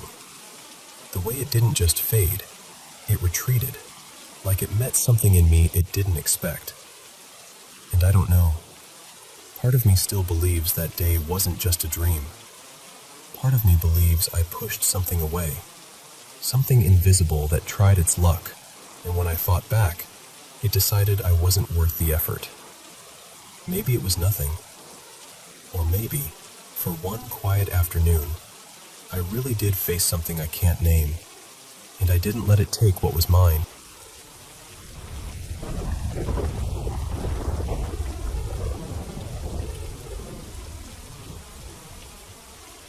Hey everyone, welcome back to the Paranormal M channel. How is your day? I'm always excited to be here and share my paranormal experiences from around the world. Thanks so much for sending in your own stories. Don't forget to subscribe and turn on notifications, and drop a comment letting me know where you're watching from. I read every single comment. Now, let's get into today's paranormal experiences. Hey, so I've got to tell you something that still sits with me, even years later. I've always been a ridiculously heavy sleeper. Like the kind of sleeper who jokes she'd sleep through a thunderstorm, a fire alarm, probably the end of the world. That's just always been me. Back when I was 19, my stepdad, Ray, had a bad fall. He was in his early 50s then. Tough, stubborn, the kind of guy who'd insist he was fine, even when he clearly wasn't. One morning, right around 5:45 or so, my phone rang, and it was him. His voice sounded wrong, thin, strained. He told me he'd broken a rib, that he was struggling to breathe, and that he needed me to drive about 45 minutes to come get him and take him to his doctor. And then he casually added, like it was no big deal, that he'd been coughing up blood. I remember just standing there in my tiny apartment, trying to wake my brain up, hearing those words and thinking, no, that's not a drive you to the doctor situation. Ray didn't want an ambulance. He was dead set against it. But I called one anyway. I met him at the hospital, and he was mad. Quiet mad at first, then full-on irritated as the hours went by. A doctor told us it was pneumonia, and it was serious. But what had actually happened was worse than I understood right away. That rib from the fall had punctured his left lung. Over a couple days, fluid started building up. He wasn't eating much. And because Ray drank and smoked heavily, they had him on medications to manage withdrawals too. So he was uncomfortable and restless on top of everything else. He was admitted for a few days. 4, I think. And I went every single day. I was in school at the time, studying to work with adults with developmental disabilities, and I'd go to class, then straight to the hospital, then home to crash. Repeat. Ray and I kept clashing. He wanted to come home with me so I could look after him. He was convinced he'd be better off in my apartment, like I could just make him okay by being nearby. And I was upset because every time I walked into his room, he'd have pulled something off. An IV line, the oxygen tubing, like he was trying to prove he didn't need any of it. It was like he was fighting the help that was keeping him alive. The last evening I saw him, the tension was thick. He was sitting in a wheelchair, bundled in a blanket, and he kept insisting he was ready to leave. I told him, when you're better, you can come with me. We'll do that, but not right now. And he got angry. Not yelling exactly, just this hard, wounded anger, like I'd betrayed him. I leaned in and gave him a hug, but it was awkward. One of those hugs where you're trying to do the right thing, and you're both stiff and emotional, and not saying what you actually mean. Then I left. That night, this is the part that still makes my stomach drop. I shot awake in complete panic. Not from a dream, not from a noise, just bam, eyes open, heart racing, like something had yanked me out of sleep. And that never happens to me. I don't wake up like that.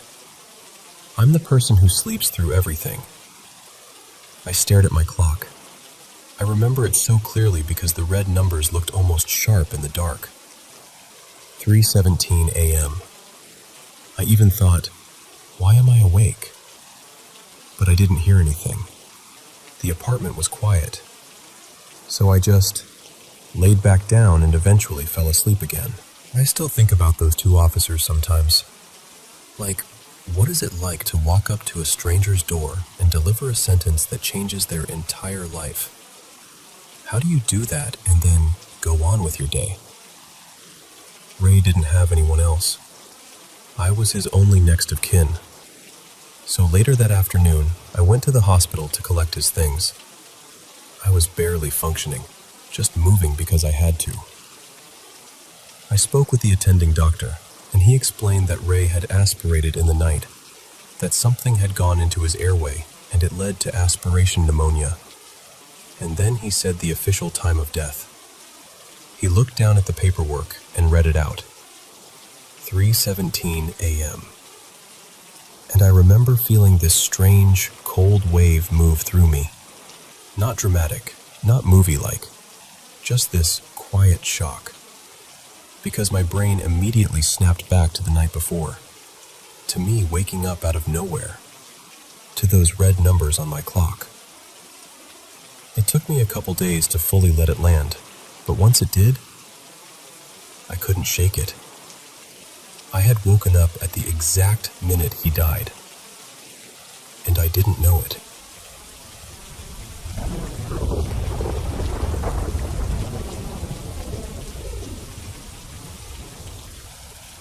So, I grew up listening to elders warn, half whispering, that some trees aren't meant to be cut. Back then, I rolled my eyes. Felt like the usual village superstition. Stories told to keep kids from wandering too far. But I'm telling you now, with my whole chest, I don't laugh at that anymore. This happened in a small village on the edge of the old Zamindari belt in eastern Uttar Pradesh. There's a haveli there, over 300 years old. Thick walls, lime plaster peeling in long, tired flakes, verandas that echo when you walk, and an upstairs bedroom that's always kept shut. Locals call the place Firoz Koti now, though nobody can tell you who Firoz even was. Names fade, the fear doesn't. And right beside that upstairs window, so close the branches used to scrape the sill, there was a massive banyan tree, old enough to feel like it had always been there. People wouldn't go near it, not even to pluck fallen leaves for puja, not even children, and you know how children are, because the village still remembered what happened, even if they pretended they didn't. According to old records and the kind of stories that get repeated until they turn into truth, there was once an old woman living on the far outskirts of the village.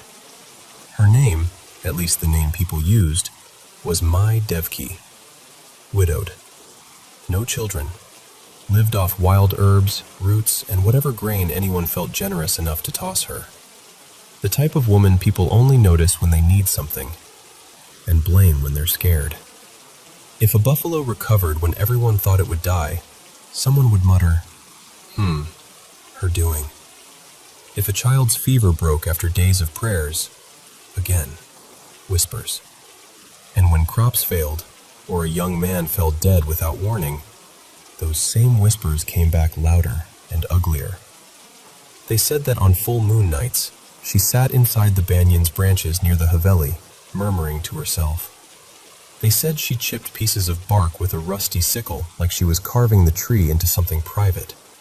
And the landlord at the time, Thakur Harivansh Singh, claimed he saw her climb up near his bedroom window more than once. He swore she would just stare into the room. Not angry, not pleading, just staring, like she knew exactly where he was standing in the dark.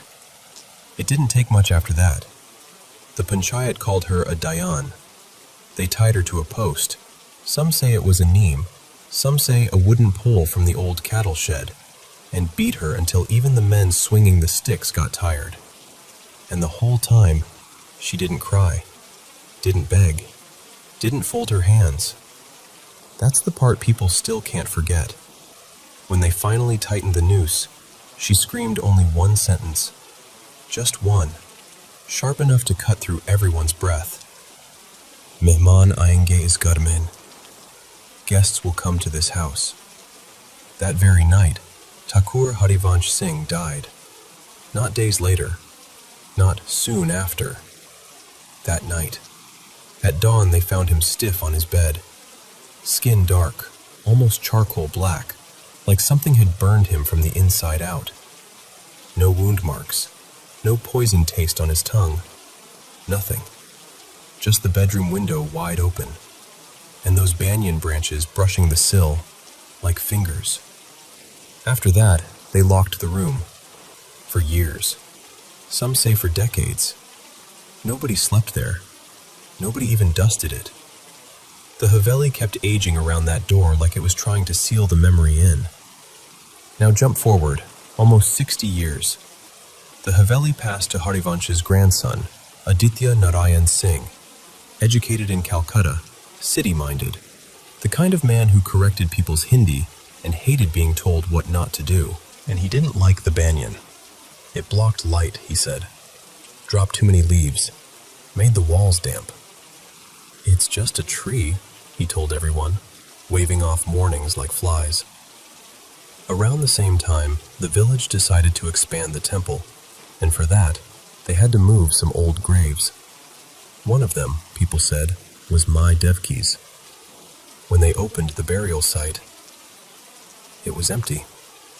No bones, no ash, no cloth scraps, nothing. Just soil, dry and undisturbed, like nobody had ever been there at all. After that, Aditya Narayan started sleeping badly. At first he laughed it off. Stress, travel, the noise of construction. But then the complaints changed. He told servants the curtains moved without wind, that the oil lamp smoke curled sideways, slow and deliberate, like it was being breathed by something unseen, that he felt watched from the upstairs window even when he wasn't in the room. And one afternoon, this is what the cook's son swore on his mother's name, Aditya Narayan finally took the key and opened his grandfather's sealed bedroom.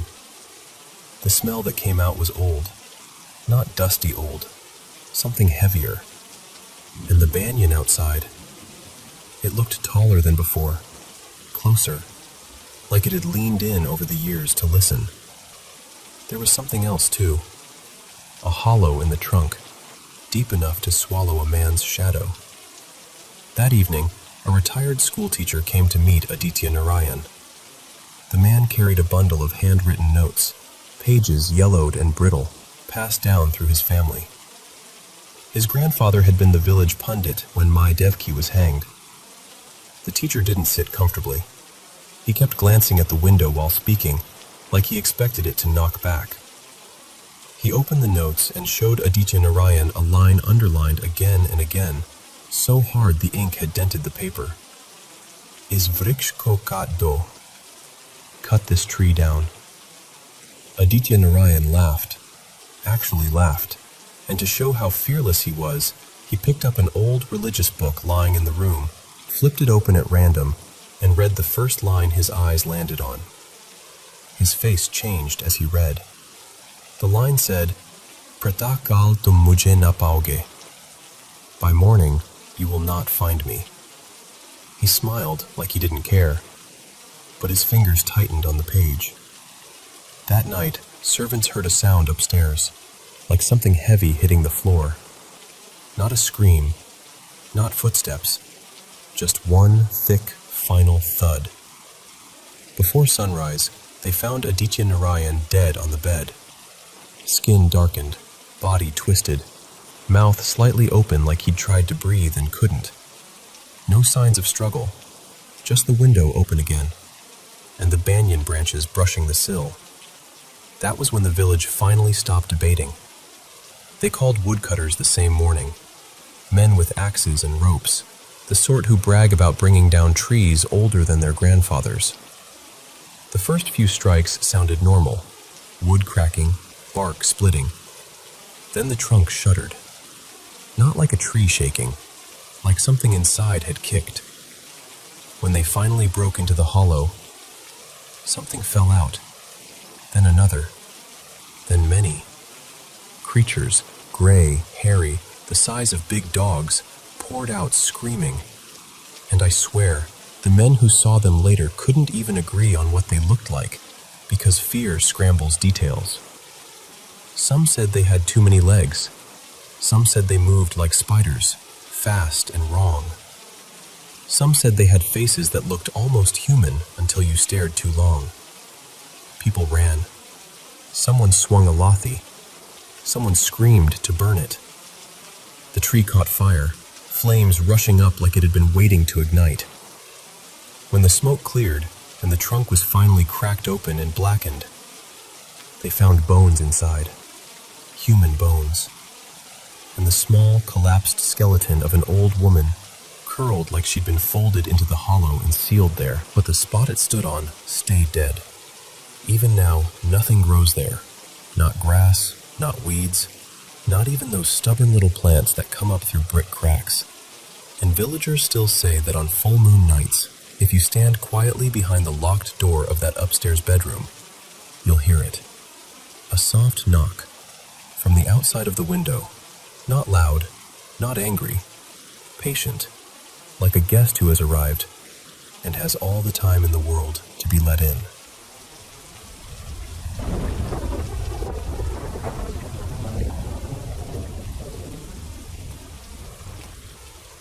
So, I've been sitting on this story for a while, but I think I'm finally ready to tell it. About last winter, I was working my usual night shift at the care home. I'm a night carer, so it's that quiet, fluorescent, half-asleep kind of world where the clocks feel louder than anything else. This happened sometime around 2:50 a.m., in that stretch of the night where your brain starts drifting even when you're standing up. I'd been running on fumes, so when things calmed down, I decided to take a quick break. Nothing dramatic, just a few minutes to close my eyes. I wasn't alone in the building either. My coworkers were there too, scattered in their usual spots. One in the staff room, someone else at the desk, another tucked into a chair down the corridor. We all do it on slow nights, just little reset naps. I went into the main lounge. It's a big room, comfortable, but kind of strange at night. There are armchairs and sofas arranged in this loose circle, like the room is set up for a conversation that isn't happening. I lowered the lights until it was dim enough to rest without feeling like I was on display, and I sat back with my pager still in my hand. I swear it was only a few minutes, maybe 5, when the pager started chirping. That sharp, urgent beeping yanked me awake immediately. My eyes opened fast, and my heart did that little jump it does when you wake up too suddenly. And that's when I saw her. There was an elderly woman standing near the far side of the lounge, close to the corner, half in shadow. At first, my brain did what it always does at work: resident wandering. It happens. A lot of our residents have dementia, and nighttime wandering is pretty normal. Part of our job is gently guiding them back to their rooms, helping them feel oriented, safe. So my first thought was just, okay, I need to go help her. But then I actually looked at her, and I didn't recognize her at all. That might not sound like much, but when you work nights in a care home, you get used to faces. You learn people's habits, the ones who shuffle, the ones who call out, the ones who get anxious near doorways. Even if you don't know someone's name, you usually know if they belong there. This woman didn't feel like that. She was standing oddly, almost like she wasn't sure where she was. She kept turning her head slightly, scanning the wall, like she was looking for something that should be there. A door, maybe, or a hallway. Something that didn't exist in that corner. I remember thinking, is she lost? Is she new? Did someone transfer in and no one told me? Then the pager beeped again, louder in the quiet, and she turned. Slowly, so slowly, she looked straight at me. And the moment I knew she was looking at me, really looking, her expression changed. Not angry, not scary, just startled. Like she'd been caught doing something she didn't mean to be seen doing. And then she started to fade. Not like stepping backward into darkness, not like walking away. I mean, she literally thinned out, right in front of my eyes, like mist dissolving. Her outline softened first, then her dress, then her face, until there was just empty corner again. It took maybe 2 seconds, and then she was gone. I sat there frozen, staring at the spot she'd been standing in, with the pager still chirping in my hand like it was trying to drag me back into reality. What shocked me most is, I wasn't terrified. I was confused, completely, deeply confused, because it didn't feel like a dream. It didn't feel like that weird half-sleep hallucination you get when you're drifting off. I was awake. I was sitting up. I knew exactly where I was. She wore a pale yellow dress, soft-looking, with little flowers on it. Not bright flowers, more like faded pinks and reds, the kind you'd see on an older pattern. Her hair was short and white, and her face had this lost, searching look, like she was trying to remember something important and couldn't quite reach it. And the strangest part was the way she disappeared. Like the instant she realized I could see her, she just couldn't stay. After that, I did my job. I answered the pager call. I walked the halls. I smiled and spoke softly and did all the normal things you do on a night shift. But my mind was somewhere else the whole time.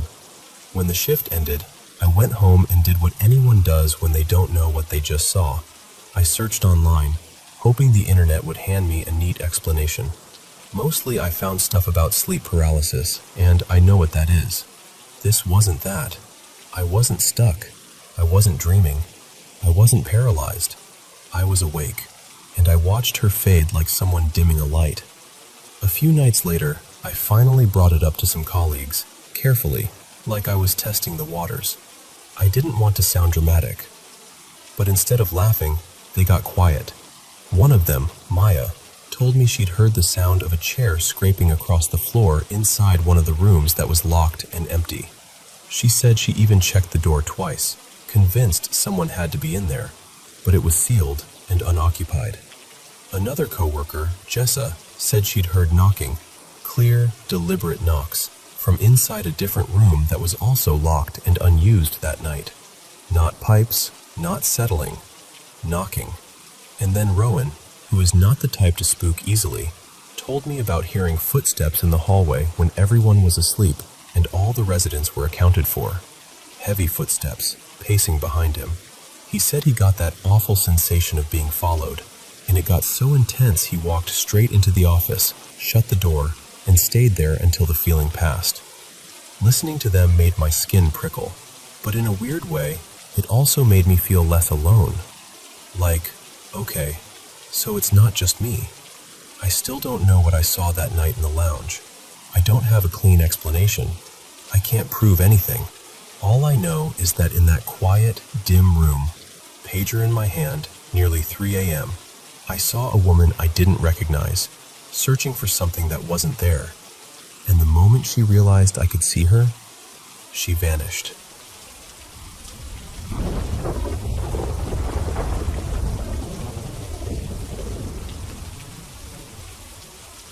So, this happened a long time ago, closer to 18 years back now, but I can still feel it in my bones when I talk about it. I was in my early 20s, newly pregnant with my second baby, and my partner and I were moving into this little rental house. When we toured it, the landlord was almost too chatty, like he couldn't help himself. He casually mentions that he'd fixed up the basement into a separate unit, which, looking back, was definitely not legal. But at that age, I didn't care. I just wanted a place that felt affordable and safe enough. Then he says, real offhand, "Oh yeah, when we started renovating down there was all this satanic stuff spray painted all over the floor and walls, like it was normal small talk." And I remember laughing awkwardly, like, okay? Weird, sure, but I wasn't scared. I didn't even really think about it after we moved in. And for months, nothing happened. We lived there, paid our bills, did our routines. Normal life. Then my cousin, let's call him Dylan, calls me up. He wants to move back to our state and asks if he can stay with us just temporarily. We had a spare room, and honestly, we could use the extra couple $100 a month, so I said yes. Dylan arrives with basically nothing. No money for work boots, no basics, nothing. So we covered him. We bought what he needed and told him, just pay us back when your first paycheck hits. A couple weeks later, my partner and I did our big monthly grocery run. We were on a strict budget, like $350 for the month, and we stretched it like a science. The fridge was full, the pantry was stocked, and I remember feeling proud, like, okay, we're making it work. The very next day, we drive out to visit my dad. I'm about 6 months pregnant at this point. My dad's out by the barn grooming his horses, and when he finishes with my favorite one, I decide I want to ride. I know, don't yell at me. I wouldn't do it now. But back then I thought I was invincible. I even started to lift my toddler up like she was going to ride with me, and then I stopped. No reason, no logic. I just suddenly thought, no, not today, and I put her down. Thank God I did, because as soon as I'm settled in the saddle, my horse gets stung, somewhere painful, probably a wasp, and he explodes, just launches forward like a rocket. I'm clinging to him, trying to stop him, but he's in full panic. He had this huge stride, and it felt like we were flying. Like every second we were covering a ridiculous amount of ground, faster and faster. And then I see a car ahead of us. We're going straight at it. I'm thinking, I'm going to die. I'm going to lose my baby. I'm going to lose everything. That kind of fear. Pure, cold terror. At the last possible second, the horse veers hard left and jumps this massive boulder, like something that had no business being jumped, and I curl around my stomach instinctively and bail. I hit the ground and everything goes white hot. And the car we were headed toward? It was a paramedic coming home from a shift. Of course it was. Like the universe had to place the one person there who could help. Next thing I know, I'm in an ambulance. Hospital. My eye is swollen shut. My arm is crushed and bruised. At some point, the horse stepped on it. My back is wrecked. But the baby is fine. Miraculously fine. My OB keeps me in the hospital for several days just to be safe. They monitor me, monitor the baby, watch my eye, manage pain. My partner stays a couple nights, but eventually we have a friend take our oldest so she doesn't have to live in a hospital room with me. By the time I'm discharged, I'm sore, exhausted, medicated, and just desperate to be home. And when I walk into the house, I realize the kitchen is wiped out, and then it hits me. Dylan is gone too. No note, no goodbye, no repayment, no rent, just vanished. And he took everything with him. I cried. Not even from anger at first, just that worn-out, gut-punched feeling of why is this happening right now? A close friend of mine, Mara, says she's going to stay a few nights to help because I can barely move. She asks for blankets and I tell her, go grab some from the back bedroom closet, Dylan's old room. She walks down the hall, pauses, and then comes right back out. And she just goes, very quietly, nope, I'm not going in there. It feels wrong. So I'm like, come on, I'm trying to be practical. I shuffle down there myself, slow, sore, waddling, and when I reach the doorway, I stop, because I can't go in. Not like I decide not to, like my body literally won't cross the threshold. It felt like hitting an invisible wall, like the air itself was pushing me back. I even tried again, like, no, this is silly. And it was the same thing.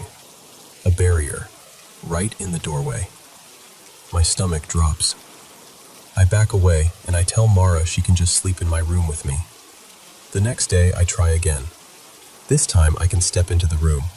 But the second I do, it's like walking into a heavy storm cloud. The room feels thick, pressurized, and I cannot shake the feeling that something is watching me from somewhere I can't see. I grab the blankets fast and leave. Mara stays 2 nights and then heads home. And now it's just me, still hurting, still on pain meds, alone in the house with my toddler while my partner works overnight shifts. That first night alone, my daughter is asleep beside me, and I'm lying there in the dark when I see movement in the hallway. A woman. She's wearing this long white gown, loose and flowing, like old-fashioned fabric. She walks past my bedroom door. Then a moment later, she walks back the other way. And I'm going to be honest with you. I've always been sensitive to that kind of thing. I'd had experiences before, so I didn't scream. I didn't run. I just watched, confused, and tried to convince myself I was overtired. But it happened again the next night, and the next. At first, she just passed by. Then she started pacing in front of my door, back and forth, back and forth. And every night she got closer. Not all at once, slowly, like she was testing how near she could get before I broke. By the fifth night, I fall asleep from pure exhaustion, and I wake up abruptly, and she's standing right beside my bed, looking down at me. I can't move. I can't speak. My toddler is sleeping peacefully, and I'm in full panic, trying not to make noise, trying not to scare my baby, trying to force my body to work. And then she sits on the edge of the bed. But it's not just on the bed. It's like she sits on me, like her weight presses into my chest, into my body, and then she lowers herself, like she's trying to sink into me, like she's trying to replace me. And the fear I felt in that moment, I don't even have the words for it. Somehow, I finally break free enough to scream. I start shouting, "Get out! You're not welcome here! In the name of Jesus, get out!" Over and over. I'm yelling it like my life depends on it, because it felt like it did. And then, suddenly, it's like she jerks upward, like something yanks her away from me. Her shape lifts off, pulls back, and then she's gone, like she's sucked straight out through the window. And the room goes dead quiet. No movement, no pressure, no feeling of being watched, just silence. I never saw her again. We stayed in that house for several more months, and nothing that intense ever happened after that night. But I still think about it sometimes, and I wonder, was it something tied to what the landlord found in the basement? I don't know. I just know what I saw, and I know what it felt like when she tried to take my place.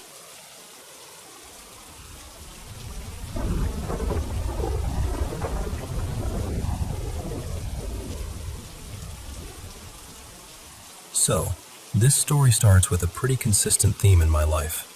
Weird things just kind of find me. Ever since I was little, I've had these paranormal moments happen either to me or right around me, often enough that my parents eventually ran out of logical explanations and had to stop brushing it off as kid imagination. But the first incident I want to tell you about is the one that genuinely scared the hell out of me. It was back in 2014, when I was in middle school. I want to say 7th grade. My mom, Nadia, was outside in the backyard, watering the plants. I was in my parents' bedroom, doing that classic teen thing where you're sprawled in a way that makes no physical sense, half watching TV, half zoning out. The backyard door was open, and from where I was lying, I could see my mom moving around outside. So I wasn't alone, you know? I felt safe. And then the TV just shuts off. Not like it lost power, not like it flickered, just off. I sit up, annoyed and confused, staring at the blank screen, trying to process what even happened. And before I can fully register it, a pillow smacks straight into my face from behind, like a full-on whack, enough to make my eyes water, enough to make my stomach drop instantly because there was force behind it.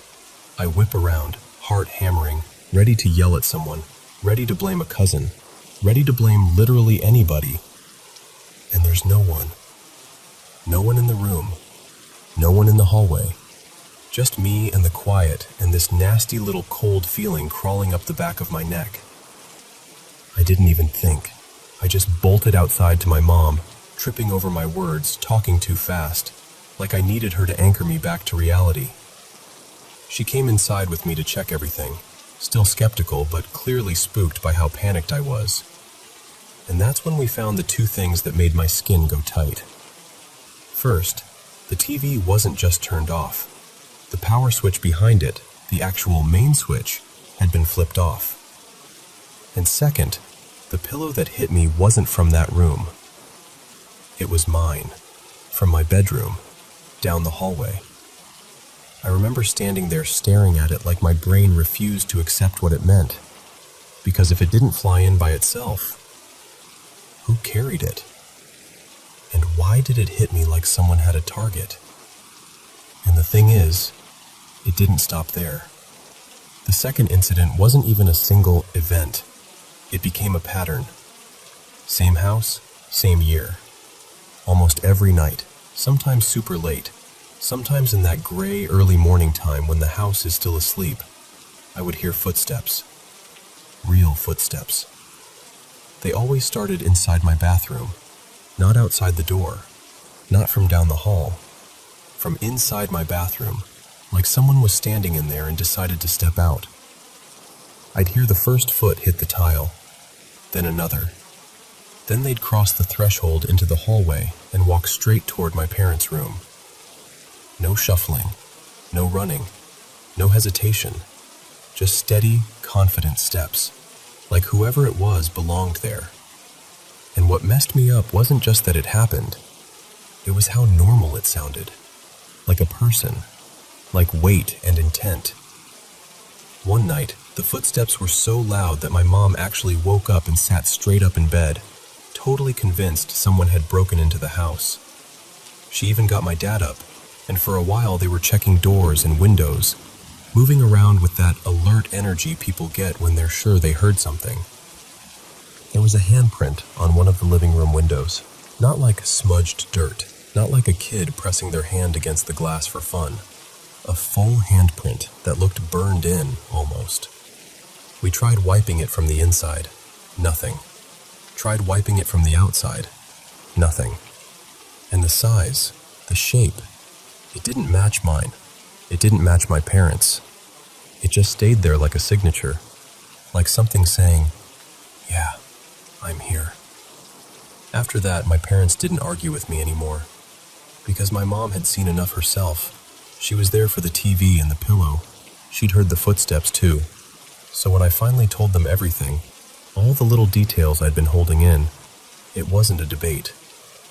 That house stopped being creepy. It started feeling unsafe. So we moved. Fast. We didn't move somewhere amazing or far away. We just needed out. We ended up in a smaller place nearby, kind of temporary. The way you move when the goal isn't comfort, it's escape. And after we moved, I did something that, looking back, was probably the worst possible choice. I got curious. I started reading about the paranormal, watching videos, digging into stories, trying to understand what happened to me.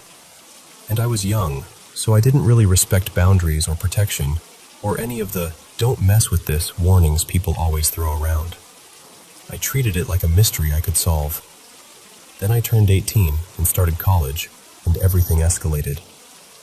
One afternoon, I was walking around the neighborhood, and I stepped on something in the road. Kind of a weird scatter of powder and ash and little fragments. I didn't even realize what it was. I just stepped on it and kept going. Later, someone told me it looked like leftover ritual remains. And not long after that, my life started tilting sideways. The first time I had sleep paralysis, I woke up and couldn't move. Not a finger, not my head, nothing. My whole body was locked, and I could feel something close, too close, like it was hovering right at my face. Breathing space, personal space, all of it violated. And then I saw it. A woman, or something shaped like one. I don't even know what word fits. Her face was wrong in that way nightmares are wrong. Features that feel human adjacent but not human. Like your brain keeps trying to make sense of it and can't. I remember the absolute terror of being trapped in my own body while it just stared at me. After that, I started feeling this heavy pressure on my shoulders all the time. Like something was clinging to me. Like I was carrying a weight that wasn't mine. It reminded me of that old horror movie where the person has something attached to them, and you can't see it, but you feel it. And I wasn't okay. Mentally, physically, I was sliding. My energy vanished. My mood changed. I got sick more, and looked different. My parents noticed. They didn't even need me to explain. It was obvious something was wrong. So my mom took me to a priest, and the second he saw me, he said something that made my blood go cold. That something had attached itself to me after I stepped on those ritual remains. He didn't ask leading questions. He didn't fish for details. He just said it like it was fact. They did a protection ritual. There was fire involved, prayers, smoke, heat. And I swear to you, when it was over, it felt like the air around me changed. Like something that had been gripping me finally let go. Over the next few months, my health came back slowly. My mind, my body, my sleep, my appetite, everything. It felt like my system had been fighting something heavy and invisible. And once it was gone, my body could finally heal. And even now, when I think back on it, the part that gets me isn't just what happened. It's how normal my life looked from the outside the entire time. Like I could have been sitting right next to you, smiling, acting fine, while something was walking out of my bathroom every night, heading calmly down the hallway to my parents' room.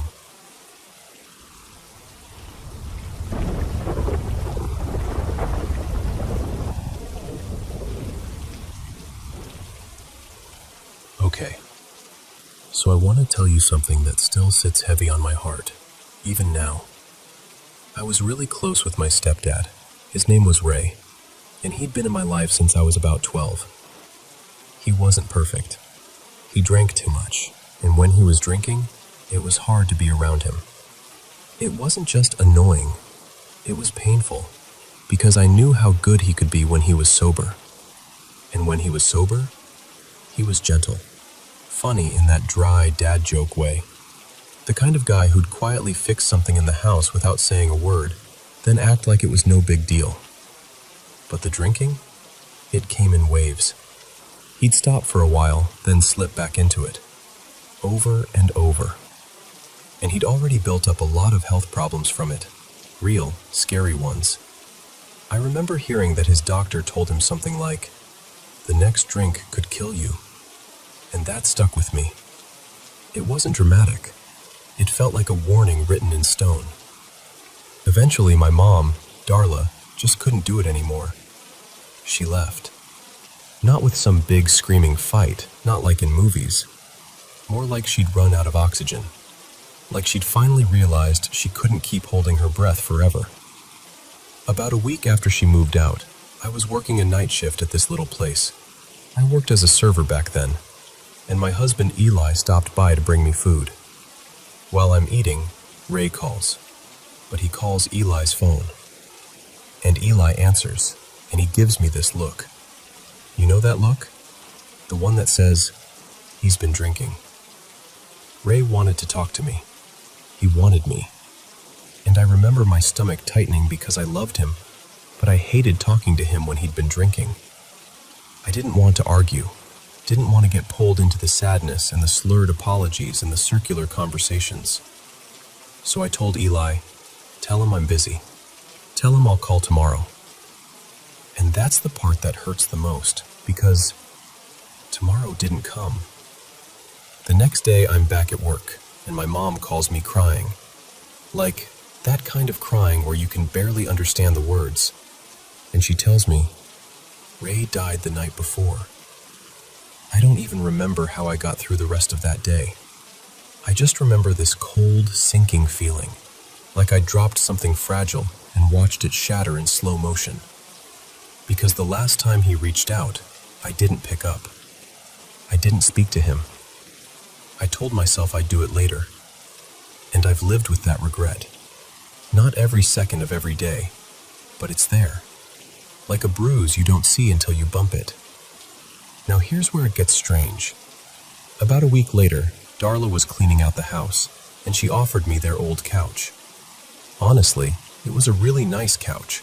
2 recliners, a little fold-down table in the middle with cup holders, even this built-in lamp attached to the side like something out of a cozy old den. It was the kind of couch that makes you feel like you should be holding a bowl of popcorn. But the left side, that was Ray's side. Everybody knew it. No one sat there. Not because he'd bark at you or anything, but because it felt claimed. Like that spot belonged to him even when he wasn't in the room. We hauled it into our living room, got it set up, and I didn't think much of it at first. Just a couch. But Ray had these habits. He was always watching the news, or he'd flip over to sci-fi stuff, space shows, aliens, weird late-night marathons. Constantly. And he loved old-school rock music, the kind with guitar riffs that sound like they're made of gravel and lightning. And not long after that couch came into our house, things started happening.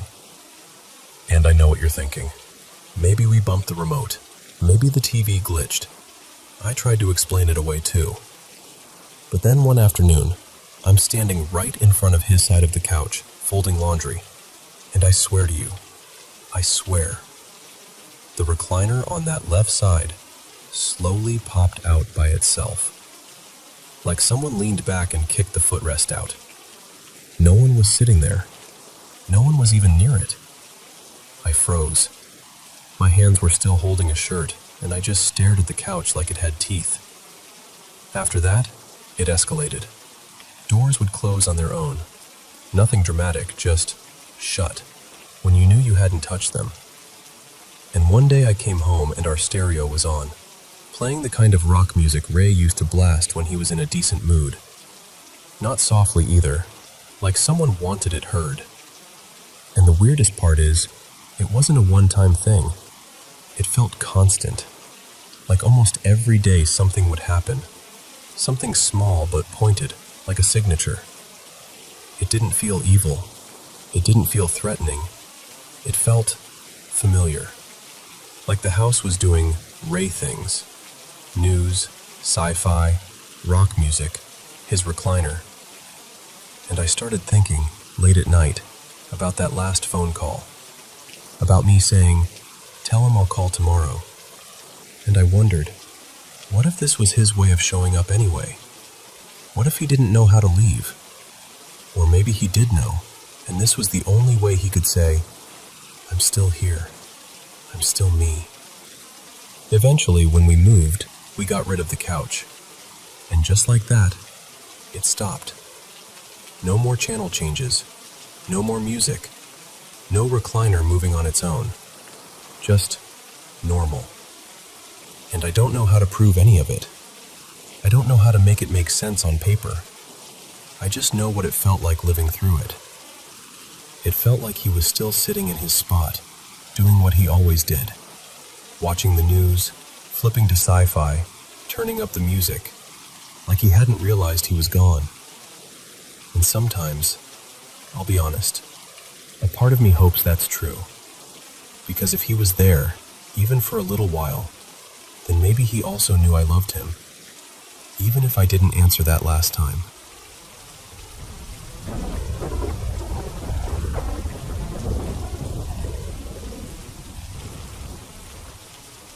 Hey, so I've been home from college for winter break for a couple weeks now, and with Christmas just passing, it dragged this old memory back up.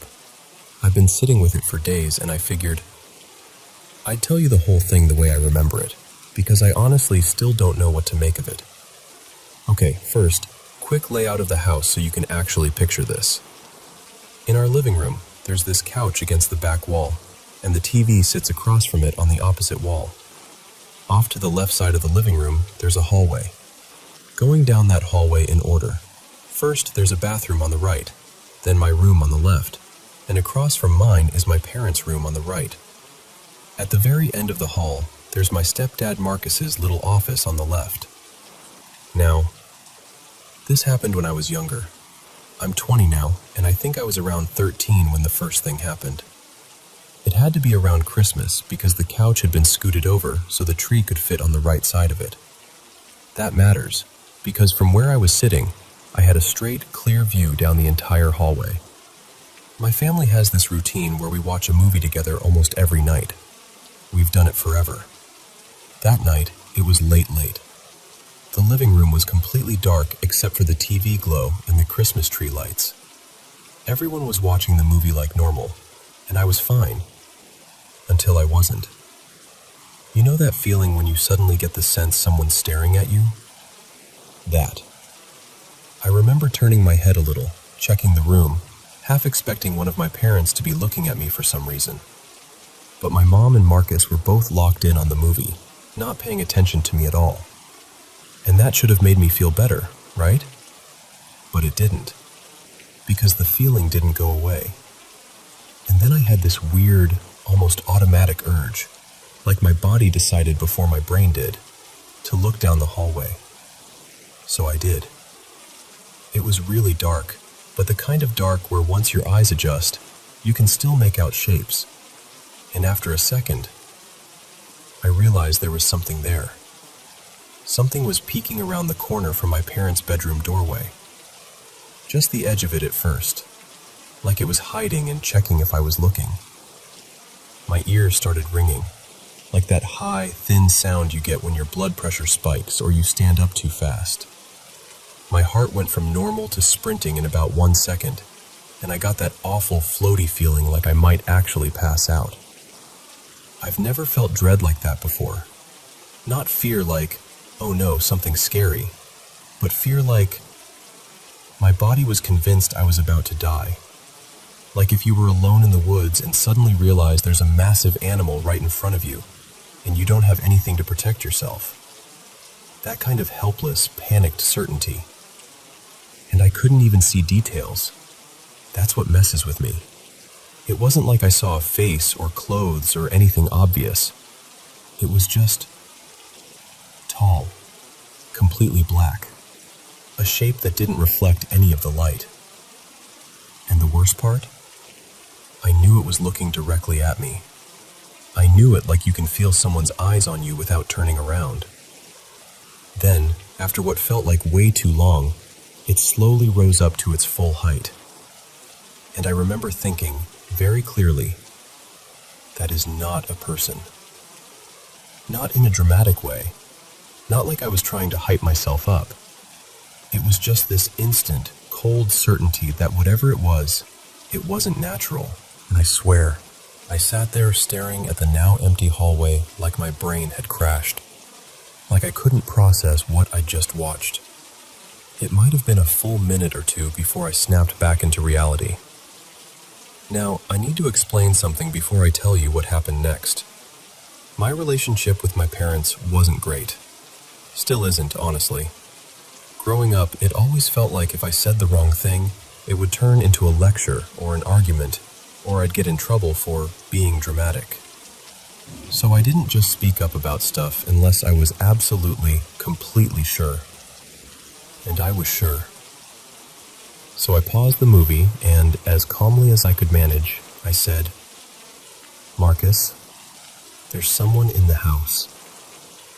I remember how weird it felt that my voice sounded controlled, because inside I was shaking so hard it felt like my bones were buzzing.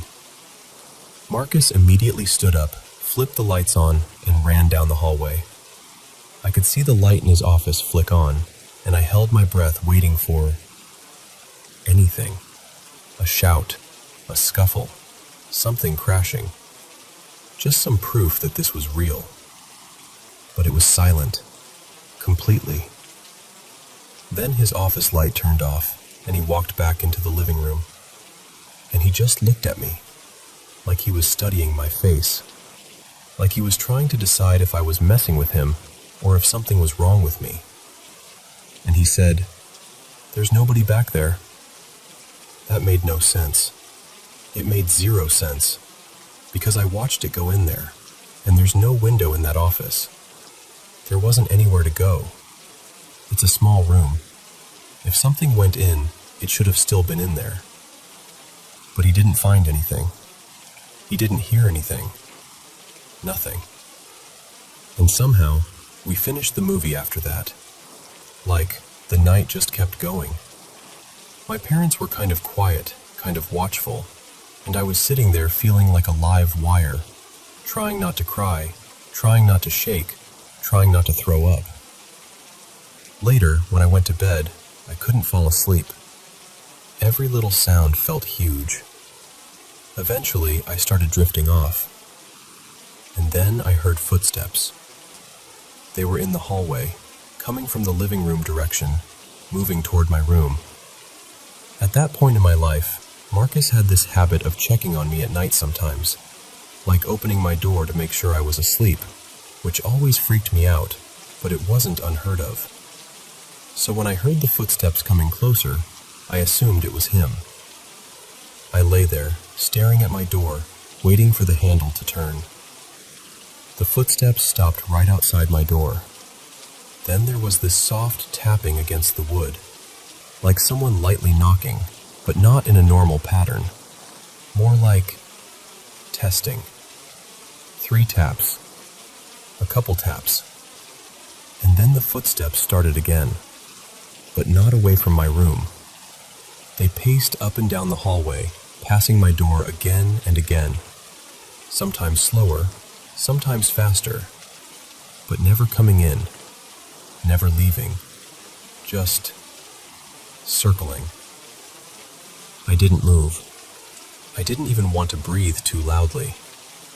I remember lying there with my whole body locked up, thinking, if I make a sound, it will know I'm awake. At some point, I must have fallen asleep. Fear exhaustion, I guess. The next morning, I asked Marcus, "Did you knock on my door last night?" And he said no. Like, immediately. No hesitation. And after that, no one really talked about it again. I didn't push it, because I already felt like I was losing it. And the last thing I wanted was for them to get mad at me or treat me like I was having issues. But that wasn't the only time something happened. A couple years later, there was this other incident. Different, but it gave me that exact same dread. So I opened the basement door, turned on the stair light, and started going down. Halfway down, I heard my mom call my name, clear as day. The basement layout is basically stairs down, and at the bottom there's a little area, then a room to the right that's kind of like a guest room. The washer and dryer are further into that space. If you don't turn on the light in that room, it's pitch black. Like, the stair light doesn't reach it. When I heard my name, it sounded like it was coming from that dark area, from the laundry side. And right away my brain went, that doesn't make sense. Because my mom wasn't down there, she would have had to pass me on the stairs. I kept walking down a couple steps so I could see around the wall and confirm what I already knew. It was completely dark. No light on, no movement, just black. I called out, "Mom?" And even as I said it, I remember thinking, why did I answer? Why did I answer that? A couple seconds passed. Then her voice came again, from inside the dark laundry area. "Leah, come help me in here." I froze so hard it felt like my skin turned to ice, because it sounded exactly like her. Same tone, same cadence, like she was slightly annoyed I wasn't immediately obeying. But I knew she wasn't down there. And whatever part of my brain still worked went, run. I turned around and bolted up the stairs. I don't even remember taking full steps. I just remember scrambling, slamming the basement door behind me, and flipping the light off like I could erase what just happened. I stood there shaking, trying to breathe, trying not to throw up. And then my mom walked into the hallway from the kitchen, holding a plate like she'd been eating lunch. She looked at me like I was insane and asked if I was okay. I asked her, "Were you just calling my name?" And she frowned and said no. She'd been in the kitchen the whole time. I just nodded, like, "Okay, cool," and ran to my room and cried. Because what the hell was that? What sounded like her voice, calling me out of the darkness? After that, I refused to go into the basement alone for a long time. Even now, when I'm home, I hate going down there by myself. If I have to, I rush the whole time and keep listening for anything that doesn't belong. And honestly, it didn't stop completely. Nothing as big as those 2 moments, but every now and then there'll be footsteps in the house when everyone's asleep, or quiet whispering from a room that's empty. The kind of thing you can almost explain away, except it keeps happening just often enough that you never really relax. So yeah, that's it. I don't know what it was. I'm not saying I'm some paranormal expert. I'm not saying I have everything figured out. I just know what I felt, and I know what I heard, and I know what I saw. And it still makes my stomach drop, even telling you now. If you have any idea what those encounters could have been, like anything, please tell me. Because I've tried to come up with normal explanations, and none of them sit right.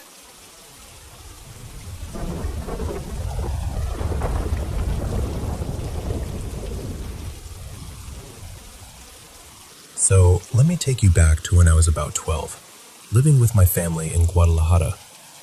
We stayed in this 2-story house that always felt a little too quiet at night. My bedroom was upstairs, tucked at the very end of this long hallway that barely got any light. And the hallway itself was hard to explain unless you've seen one. It wasn't closed in with regular walls the whole way, more like an open second-floor landing with railings that wrapped around and looked down into the lower level. If a light was on downstairs, you'd see it right away. If it was dark, it was dark. Not long after my abuela, Rosa, passed away, weird little noises started happening. At first, it was nothing dramatic, just the kind of thing you'd try to ignore. But one night, I was up late in my room, doing that thing kids do when they're not supposed to be awake. Sitting there with the TV on low, flipping channels, hoping to stumble onto something grown up without getting caught. It had to be around midnight, maybe a little later. The TV was muted at one point, and the whole house was completely still. No footsteps, no voices, nothing. That's when I heard it. Downstairs, from the kitchen area, I heard the unmistakable sound of dining chairs scraping and shifting, like someone was pulling one out to sit down. Not a small creak either. It sounded deliberate, like 2 or 3 chairs moving, one after another.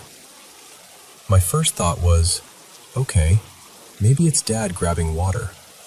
Maybe Mom couldn't sleep. So I got out of bed and went to my door. The second I stepped into the hallway, my stomach dropped. It was pitch black, not even that faint glow you sometimes get from a nightlight or street lamp. And because of the open railing, I could tell immediately. There was no light downstairs at all. No kitchen light, no living room lamp, nothing. And the worst part? The hallway light switch wasn't near me. To turn it on, I had to walk down the hallway toward my parents' room, where the switch was right beside their door. So there I am, standing in this black, open hallway, with the railing beside me, looking down into nothing, still hearing the echo of those chairs moving in my head. I forced myself to move, one step at a time, until I reached my parents' door and flicked the switch. Light flooded the upstairs landing, and from that angle I could see part of the downstairs area, just enough to confirm what I already knew. It was still dark down there, but I'd heard what I heard. So I went down anyway. I crept down the stairs, trying to be brave, and when I finally got to the kitchen and dining area, there was nobody. The chairs were pushed in like normal. No signs of anyone being there. No glass of water left out. No footsteps. Nothing. I stood there for a second, just listening, hoping I'd hear something that would make it make sense. Nothing. So I went back upstairs, and before I even returned to my room, I quietly opened my parents' door just a crack. They were both asleep, really asleep. My dad was snoring. My mom didn't even stir. That was the moment it fully hit me. Something moved those chairs, and it wasn't them. After that night, it kept happening. Not every night, but enough that I dreaded quiet evenings. Whenever I heard something downstairs, I'd work up the nerve to investigate, going down step by step, scanning every corner like I'd catch someone hiding. And every single time, it was the same result. Empty. Eventually, after each search turned up nothing, I'd go back to my room and lie there in bed, trying to act like I wasn't terrified, until I'd finally fall asleep from sheer exhaustion. I think it happened maybe 4 times while we lived there. Those chair sounds, that same unmistakable dragging and shifting. And I wasn't the only one either. Later, my Aunt Maribel and even a couple of guests told stories about feeling someone brush their shoulder, or sensing a presence right behind them. One cousin even swore they caught a glimpse of an older woman in the hallway for a split second, gone as soon as they looked again. Honestly, I'm grateful I never saw anything. Hearing the chairs was more than enough for me. Because once you've heard something like that in a silent house, when everyone is asleep and the lights are off, you never forget how it makes the dark feel.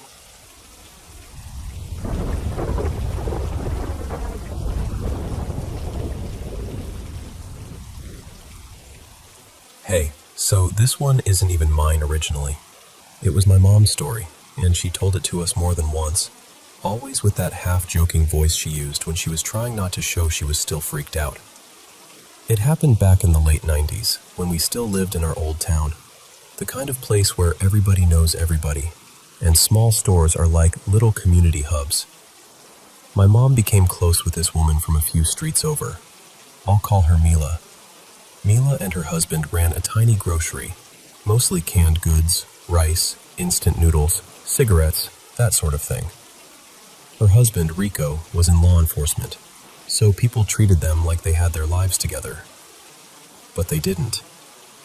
Word got around that Rico had been unfaithful, and things in that house got ugly. Quietly ugly, the way it often does in small towns. My mom, being my mom, somehow ended up as Mila's shoulder to cry on. She'd sit with her in the store after closing, talk her through the tears, keep her company so she didn't feel like she was falling apart alone. Over time, they got close. Best friend close. Then we moved. And you have to remember, there wasn't social media, there weren't instant messages, there wasn't any of that. If you didn't have a landline number and the habit of calling, people just drifted out of your life.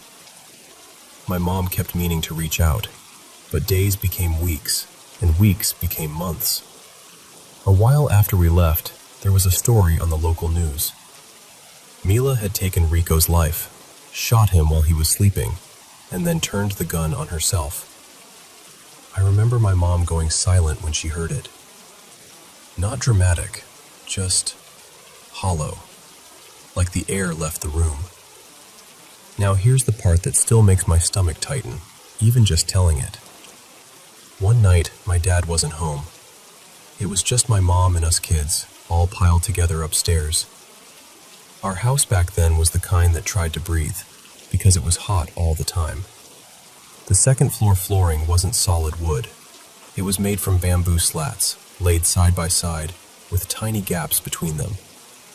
Through those gaps, if you looked down, you could see the dim shapes of the ground floor below.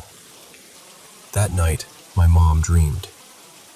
In her dream, she was walking down this long, dark road. No streetlights, just that thick nighttime darkness where the air feels heavy. And beside her, walking calmly like it was the most normal thing in the world, was Mila. My mom said she actually felt relieved in the dream at first, like, "Oh my God, there you are."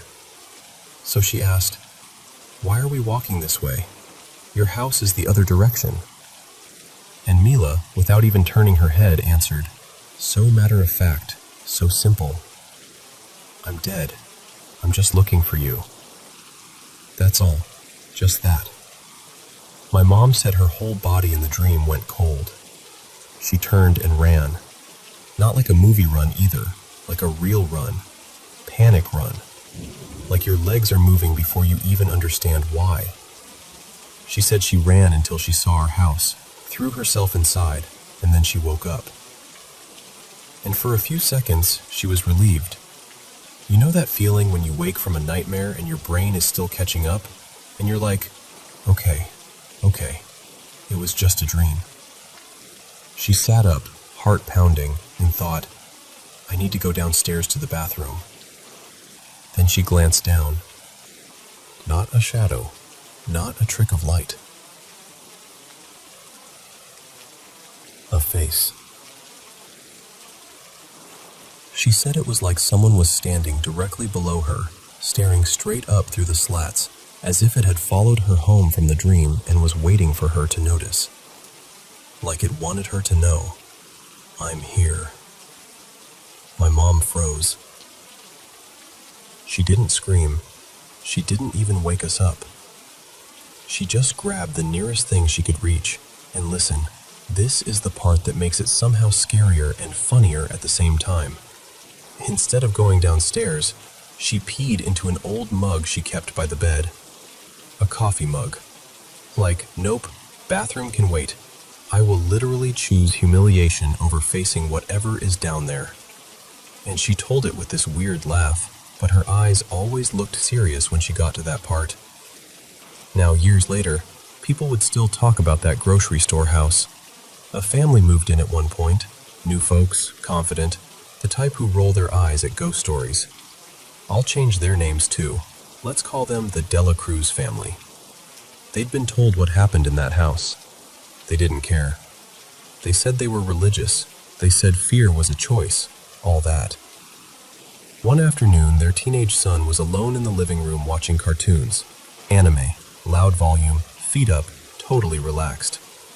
And then he heard someone clear their throat from the back bedroom. Just a simple sound. A hymn.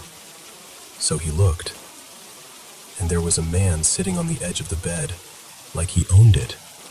Calm, still, watching him. The boy said the man asked, "What are you doing in our house?" Not yelling, not threatening, just offended, like the intruder was him. That family packed up and left so fast, people said it looked like they'd been robbed. Gone within the week. And then there was another story, this one from a tricycle driver. You know, the kind of driver who works late because those late-night fares help feed the family.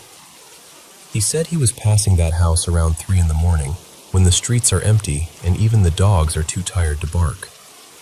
He saw a woman by the roadside, waving him down like she needed a ride. So he slowed, turned around, and went back, because money is money, and a passenger is a passenger. But as he got closer, the woman didn't move toward the tricycle. She just stayed there, waving, and then she dissolved. Like smoke, like fog being pulled apart by wind. The driver swore he felt his whole body turn to ice. He sped off, shaking, and the next morning when he told people what he saw, the neighbors just stared at him and went, "You saw her." And that was the thing. Everyone talked about that house like it was still occupied, even when it wasn't. Because after all that, nobody stayed. Even now, people avoid it. The windows stay dark, the yard grows wild, and the house just sits there, holding on to whatever happened inside it, like it never really let anyone leave.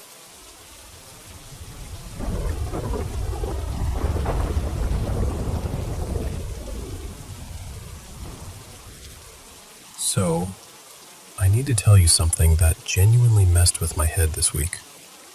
I'm 22 now, and I still live at home while I finish college. The house we're in isn't some creepy old place with a dramatic past. My dad and my grandpa literally built it themselves from the ground up, like from scratch. So my whole life, whenever I had anything that even hinted at the paranormal, I'd talk myself down with the same comforting logic. Nothing bad ever happened here. No one ever died here. There's no history. End of story. Except, apparently not. Because I found out, only this week, that someone actually did die in our house. And nobody ever told me. I always knew my aunt, let's call her Tessa, passed away before I was born from an overdose. But what no one ever mentioned, not once, is that she died in our living room, on my grandpa's old couch. So every single time I've soothed myself with, "There's never been a death in this house. I was just completely wrong. Which is honestly such a fun thing to learn after you've spent years trying not to lose your mind over weird experiences. When I was little, most of the strange stuff stayed in dreams.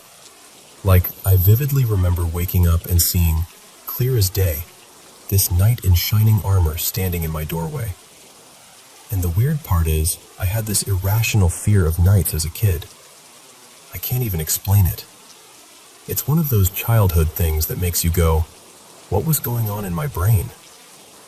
But it felt real, not like a blurry dream reel, like vivid real. As I got older though, it stopped being, maybe I dreamed that, and started becoming, okay, why did that just happen when I'm wide awake? Around 16 or 17, I got really into intuition stuff, like paying attention to gut feelings, trying to strengthen that knowing you get sometimes. I even messed around with listening for messages in dreams, but I had to stop, because I started getting scared of what I was hearing and dreaming about. It was like, the more I tried to tune in, the more the volume got turned up. One time, I was home alone and I woke up to a loud whisper right by my ear. Someone calling my name. Not like a distant sound, not like the house creaking, like a voice, close. I sat straight up and my whole body went cold. And here's my thing. I've always told myself I do not want to see anything. Ever. I'm fine with the occasional weird sound, or that feeling like you suddenly know something you shouldn't. But actually seeing something? That's where I draw the line. Please, absolutely not. Which is why what happened when I was about 19 still makes my stomach drop. I was dating this guy back then, Evan, and one night I had this dream that I was lying face down on my bed. Evan was standing beside the bed, looking down at me. And in the dream, this arm, like an actual arm, slides out from the narrow gap along the side of the bed and grabs my forearm and starts pulling it downward, like it's trying to drag it into the space beneath the mattress.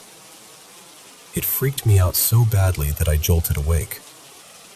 Except, I woke up in the exact same position I'd been in during the dream. Face down, same arm. And that arm felt numb and tingly, like it had fallen asleep. Except it didn't feel normal. It felt wrong, heavy, almost like it wasn't fully mine for a second. I couldn't move right away either. It wasn't full sleep paralysis, but it was like my body was lagging. Like my brain was yelling, move, and my muscles were buffering. So first I looked down at my arm because I'm thinking, okay, maybe I slept on it weird. Maybe there's something beside me. Nothing. Nothing there. And I see it. Not a full body, just this transparent face close to my bed, like someone was kneeling beside it. And it was smiling. Not like a friendly smile either, more like it was pleased that I was looking at it. Like it had been waiting for that moment. And I swear to you, I looked straight into its eyes. And then it slowly faded, just dissolved into nothing. I wish I could tell you I blinked and it was gone and I rolled over and went back to sleep. Nope. I got up immediately and went into the living room where my dad was, and I sat down and told him what happened. Like, fully told him. Because I was shaking, and I needed another human being in the same room as me. He tried to stay calm, but he could tell I was genuinely freaked out. And then there was another incident not long after that one. This one still makes my skin crawl because it felt so physical. I was home alone taking a bath. My mom had just left to run to the grocery store. I remember hearing footsteps outside the bathroom door, clear, steady walking, like someone was pacing or moving around in the hallway. It was so normal sounding that at first I just assumed she'd come back for something. So I called out, "Mom?" and joked like, "Did you not even leave yet?" No response. But the footsteps kept going. I called out again, louder. Still nothing. At that point, my heart started thumping because the walking sounded so close and so real. And there's something about being in the bath, vulnerable, trapped, that makes your brain go wild. So I called my mom, and her phone started ringing from the kitchen. The second I heard her ringtone, the footsteps stopped instantly, like someone turned off a switch. And for a split second, I felt relieved, because I thought, okay, she must have come back and left her phone down. Maybe she's grabbing it. But the phone kept ringing. No one picked up. No one called back to me. No, I'm here. Nothing. So then I called my dad, and he goes, totally casually, "Oh yeah, your mom and I are at the store together." And then he adds, "She forgot her phone at home." So, tell me why I heard someone walking outside that bathroom door like it was the most normal thing in the world. Those are the two biggest ones, the ones that really stuck with me. There are smaller things too, little moments where you feel watched, or you hear something and then everything goes quiet. But those two are the ones that made me stop brushing it off. Because here's the thing, I've always been able to rationalize it away. The house was new, no history, no reason. And now I find out the one detail I've been using as my safety blanket my whole life. No one ever died here, was never even true. My dad's had experiences too, which is wild because he's the type who really doesn't want to believe in any of this. But he's intuitive in his own way. He picks up on things. He just hates admitting it. And ever since I learned what happened to Tessa in that living room, on that couch, it's like the whole house feels different to me. Like something I refused to consider for years has been standing there the whole time, just quietly waiting for me to finally know the truth.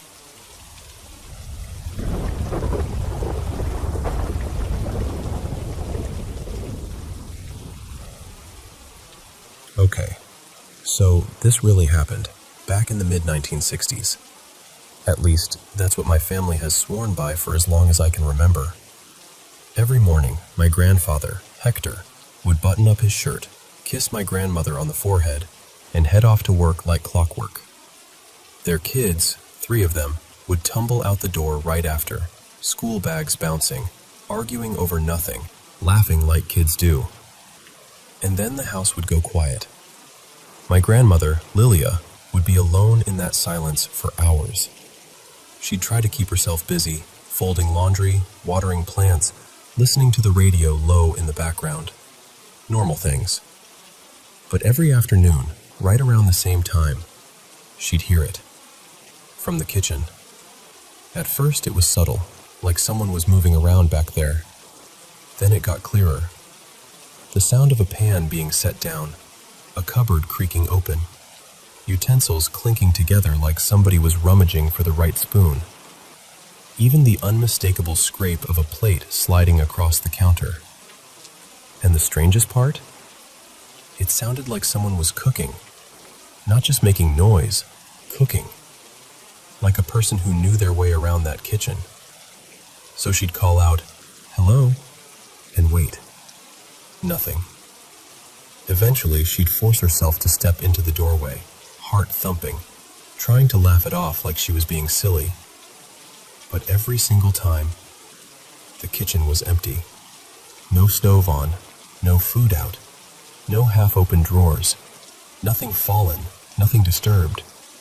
Just a spotless kitchen staring back at her like it had been asleep all day. After a while, she stopped going in there when she was alone. She'd sit in the living room and pretend she didn't hear it. Sometimes she'd even leave the house and wait outside until the kids came home, just to avoid walking past that doorway. Then came the night that changed everything. It was late, well past midnight.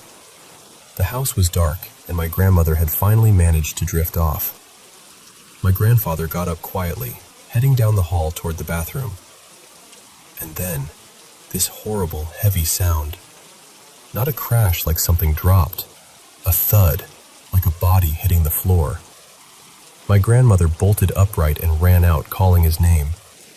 And there he was, on the hallway floor. But it wasn't just that he'd fallen. His hands were locked around his own throat, tight, trembling, like he was trying to pry something off of him. His face was twisted with panic, eyes wide and glassy, like he was fighting for air. And I know how this sounds, but my grandmother always said it looked like he was wrestling with something that wasn't there. Like an invisible weight had pinned itself to him. She grabbed his shoulders, screamed for him to stop, tried to pull his hands away, anything. And then, just as suddenly as it started, it ended. He gulped in air like he'd been underwater. He was shaking so hard he could barely sit up. They didn't stay long after that.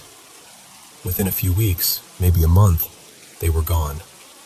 Packed up, found a different place, didn't even argue about it. They left in daylight and didn't look back. A new family moved in after them. Different faces, different furniture, fresh paint. My grandparents hoped, truly hoped, it would be over. That maybe it had been stress, or the pipes, or imagination, or anything other than what it felt like. But a few days later, the new tenants showed up at their door. They looked unsettled, tired, like people who hadn't slept. And the first thing the woman asked was, "Can I ask you something? Did you ever hear someone cooking in that kitchen when nobody was home?" My grandmother's stomach dropped. After that, the house didn't keep tenants for long. People moved in, people moved out. Sometimes quickly, sometimes in the middle of the night. Now it just sits there, empty. But even today, if you ask the neighbors, some of them will tell you they still hear it sometimes, when the street is quiet and the wind is right. A faint clatter, a soft scrape. Utensils in a kitchen where nobody's lived for years.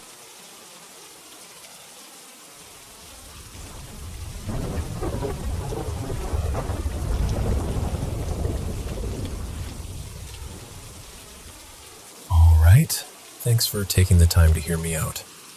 I know how this sounds when you say it out loud, so I'll just start at the beginning and tell it the way it happened. I'm Jonah.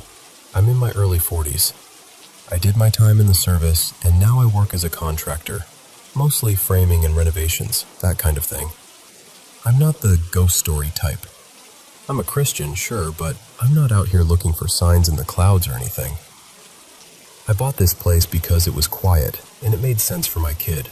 Space to run around, woods, room to breathe. The house is in a pretty remote New England township. One of those roads where the trees lean in and your phone signal fades out. The place was built in the early 70s, nothing fancy. Split level. 3 bedrooms, 2 baths, 2-car garage. 16-ish acres, mostly woods. Out back there's a big Quonset hut I use like a storage garage, and there's a little shed that used to be a chicken coop. The driveway loops around on a gravel track, goes from the front, past the Quonset hut, swings around a small gravel pit in the back, and circles back toward the road. There are neighbors on either side, but not close enough that you'd hear each other sneeze. No deaths that I know of, in the house or on the land. I checked. I'm telling you that because I tried hard to keep this grounded. So, June of 2022, I buy the house. I move in with my wife at the time, and my daughter, Rowan. She was 3 then, tiny, all energy, always wanting to be outside. We lived there for almost 2 years before my marriage finally broke for good. We separated in May of 2024. The first, that's weird, thing happened not long after we moved in. Late summer, maybe August 2022.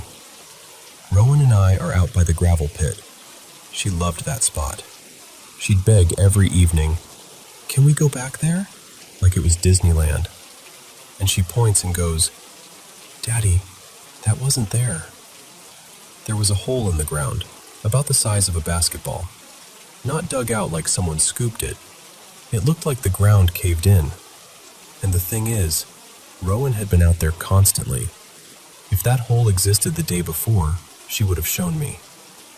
We both stood over it for a long time.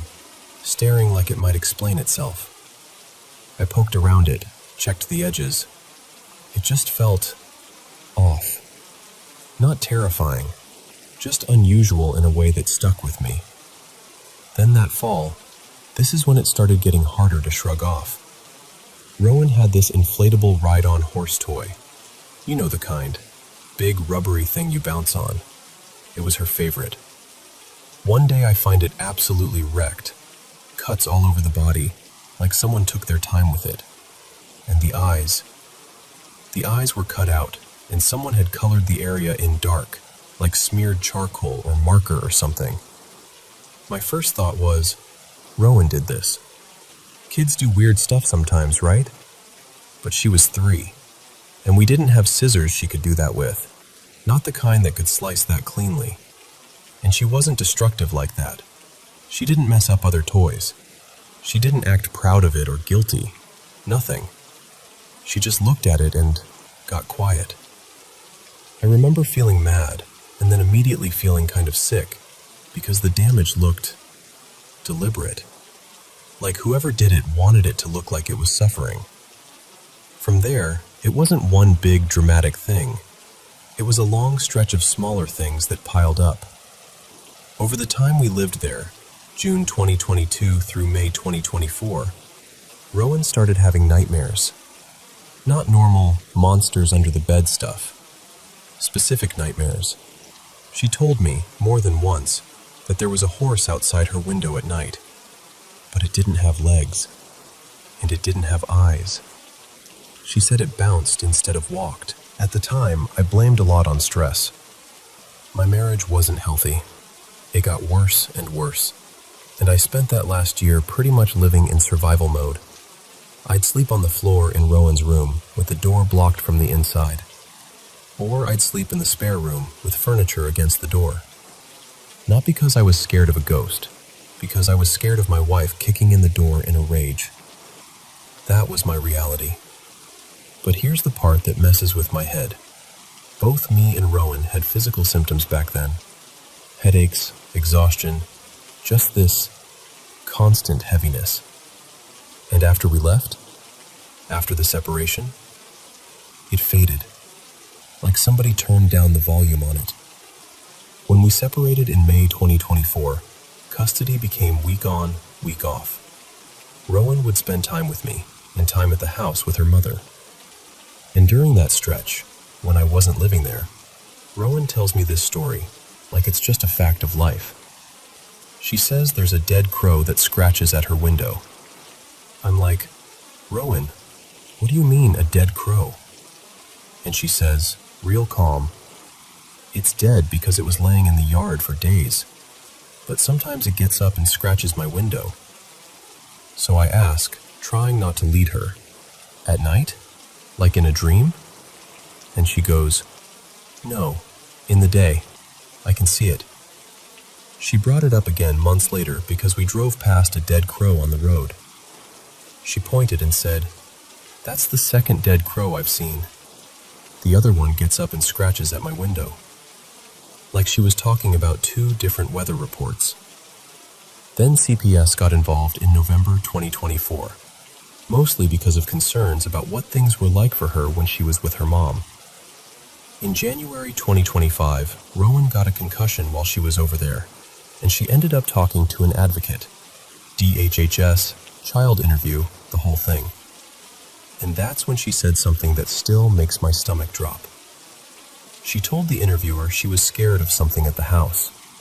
She called it the darkness. The interviewer tried to clarify, like, do you mean you're afraid of the dark? Or bedtime? And Rowan said, no, not bedtime. The darkness. Like it was a thing, a presence, a something. Fast forward, June 2025. I finally get possession of the house back through the court process. The plan is simple. Clean it out, sell it, move on. My ex had been living there for over a year, and the place was in rough shape. Mid-June, I rent one of those big dumpster trailers, 30-yard, and have it dropped at the driveway. I show up in the morning, around 9. And I'm going to be honest with you. I already felt weird about the place by then. Enough that I took precautions I never thought I'd take. I wore a rosary under my shirt, petrified wood beads on braided steel wire. I opened every door in the house and propped them open, turned on every overhead light, even though it was broad daylight. And I texted my girlfriend, Maris, when I got there. Like, I'm here, starting now. I work for about an hour, hauling junk out to the dumpster. Mirrors, trash bags, old stuff left behind, just trying to clear it. And then, out of nowhere, the rosary snaps. Not at the clasp.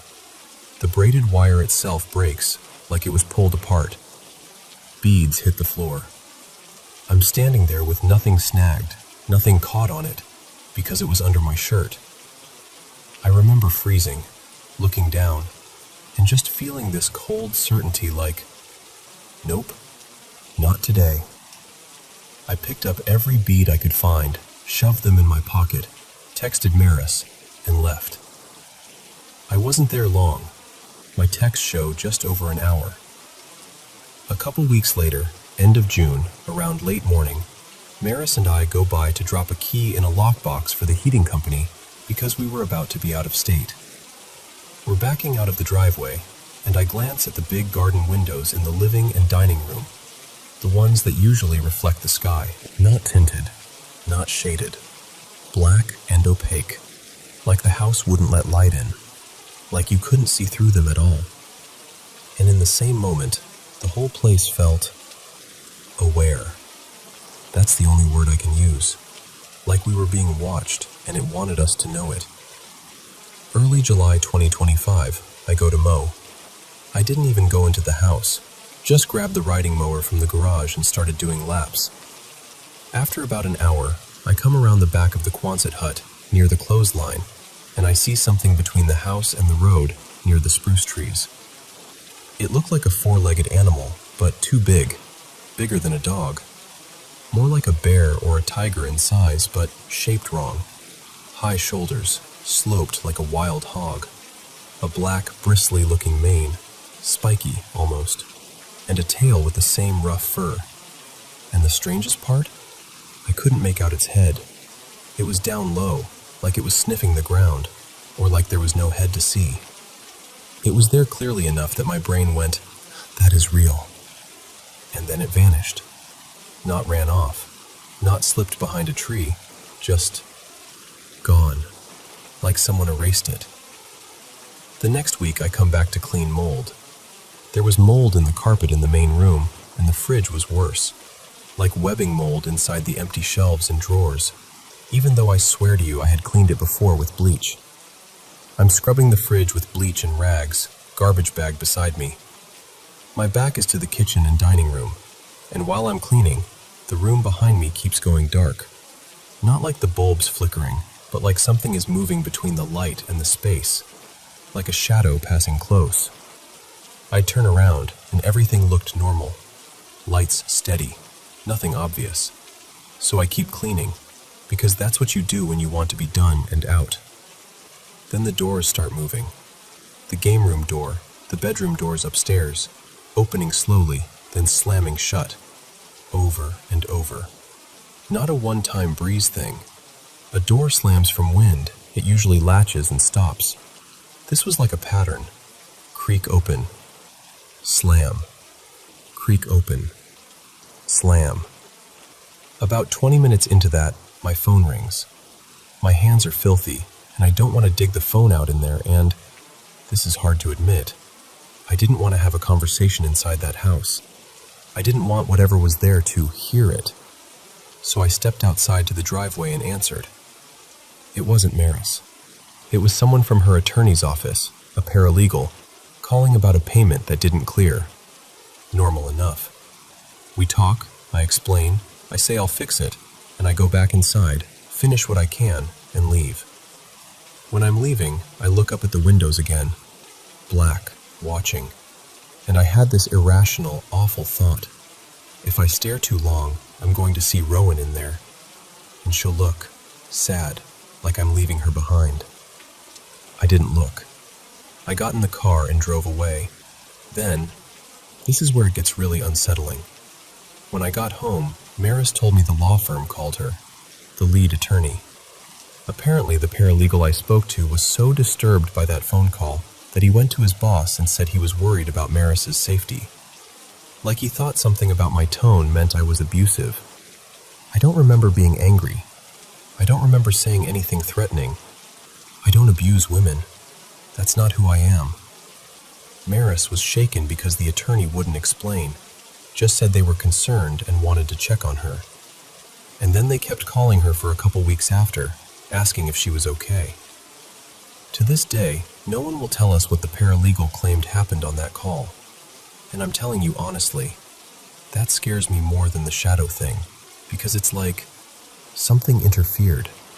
Like it wore my voice, or bent the moment, or made him hear something that wasn't there. This place feels dark. This place smells bad. And they'd say it even with the lights blazing, LEDs everywhere, big windows, sunshine outside. Still dark. Still stale. Still off. Then doors started being found unlocked, especially the exterior door by the kitchen. I would lock it, check it, leave, come back, unlocked. And I was the only one with keys at the time. I'd changed the locks when I took the house back, and again when we switched realtors. Still happened. The new realtor even told me, I swear I locked it, and then found it unlocked again later. In early August 2025, I'm there with the realtor, and we hit the basement stairs, and the smell is overpowering. Rotten, sour, wrong. Strongest right there on the stairwell, nowhere else. We'd cleaned, bleached, checked for obvious sources. It's like the smell is coming from the walls themselves. And the last few things, they're patterns more than events. Every time Maris and I go there, we come home exhausted. Not we did work tired, like bone deep drained. Like you took a long drive in the rain and argued the whole way, except we didn't argue and the drive is short. My parents live only a few miles away. They don't believe in any of this, and for some reason they almost never came over. They'd make excuses, change the subject, stop by for 2 minutes and leave. I didn't notice how strange that was until later. And this is something I learned after the fact. The guy who owned the place before me, he didn't really live in the house. He lived in an RV in the front yard. The house just sat there. And Rowan's bedroom, the back corner especially, feels like the air is thicker there. Even now when it's empty, it feels like the light doesn't settle right. Rowan used to tell me she was scared because it was dark in her room and she couldn't get help.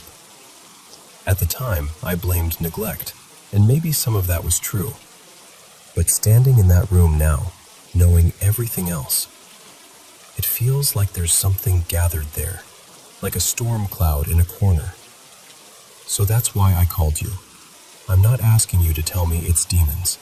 I'm not asking you to confirm my worst fear. I just need someone to look at this with fresh eyes and maybe help me understand whether I'm dealing with something explainable or something that's been waiting in that house a long time. Because whatever it is, whether it's grief, trauma, mold, bad wiring, my own head, it doesn't feel neutral. It feels like it wants the place to stay empty, and it feels like it noticed when I came back.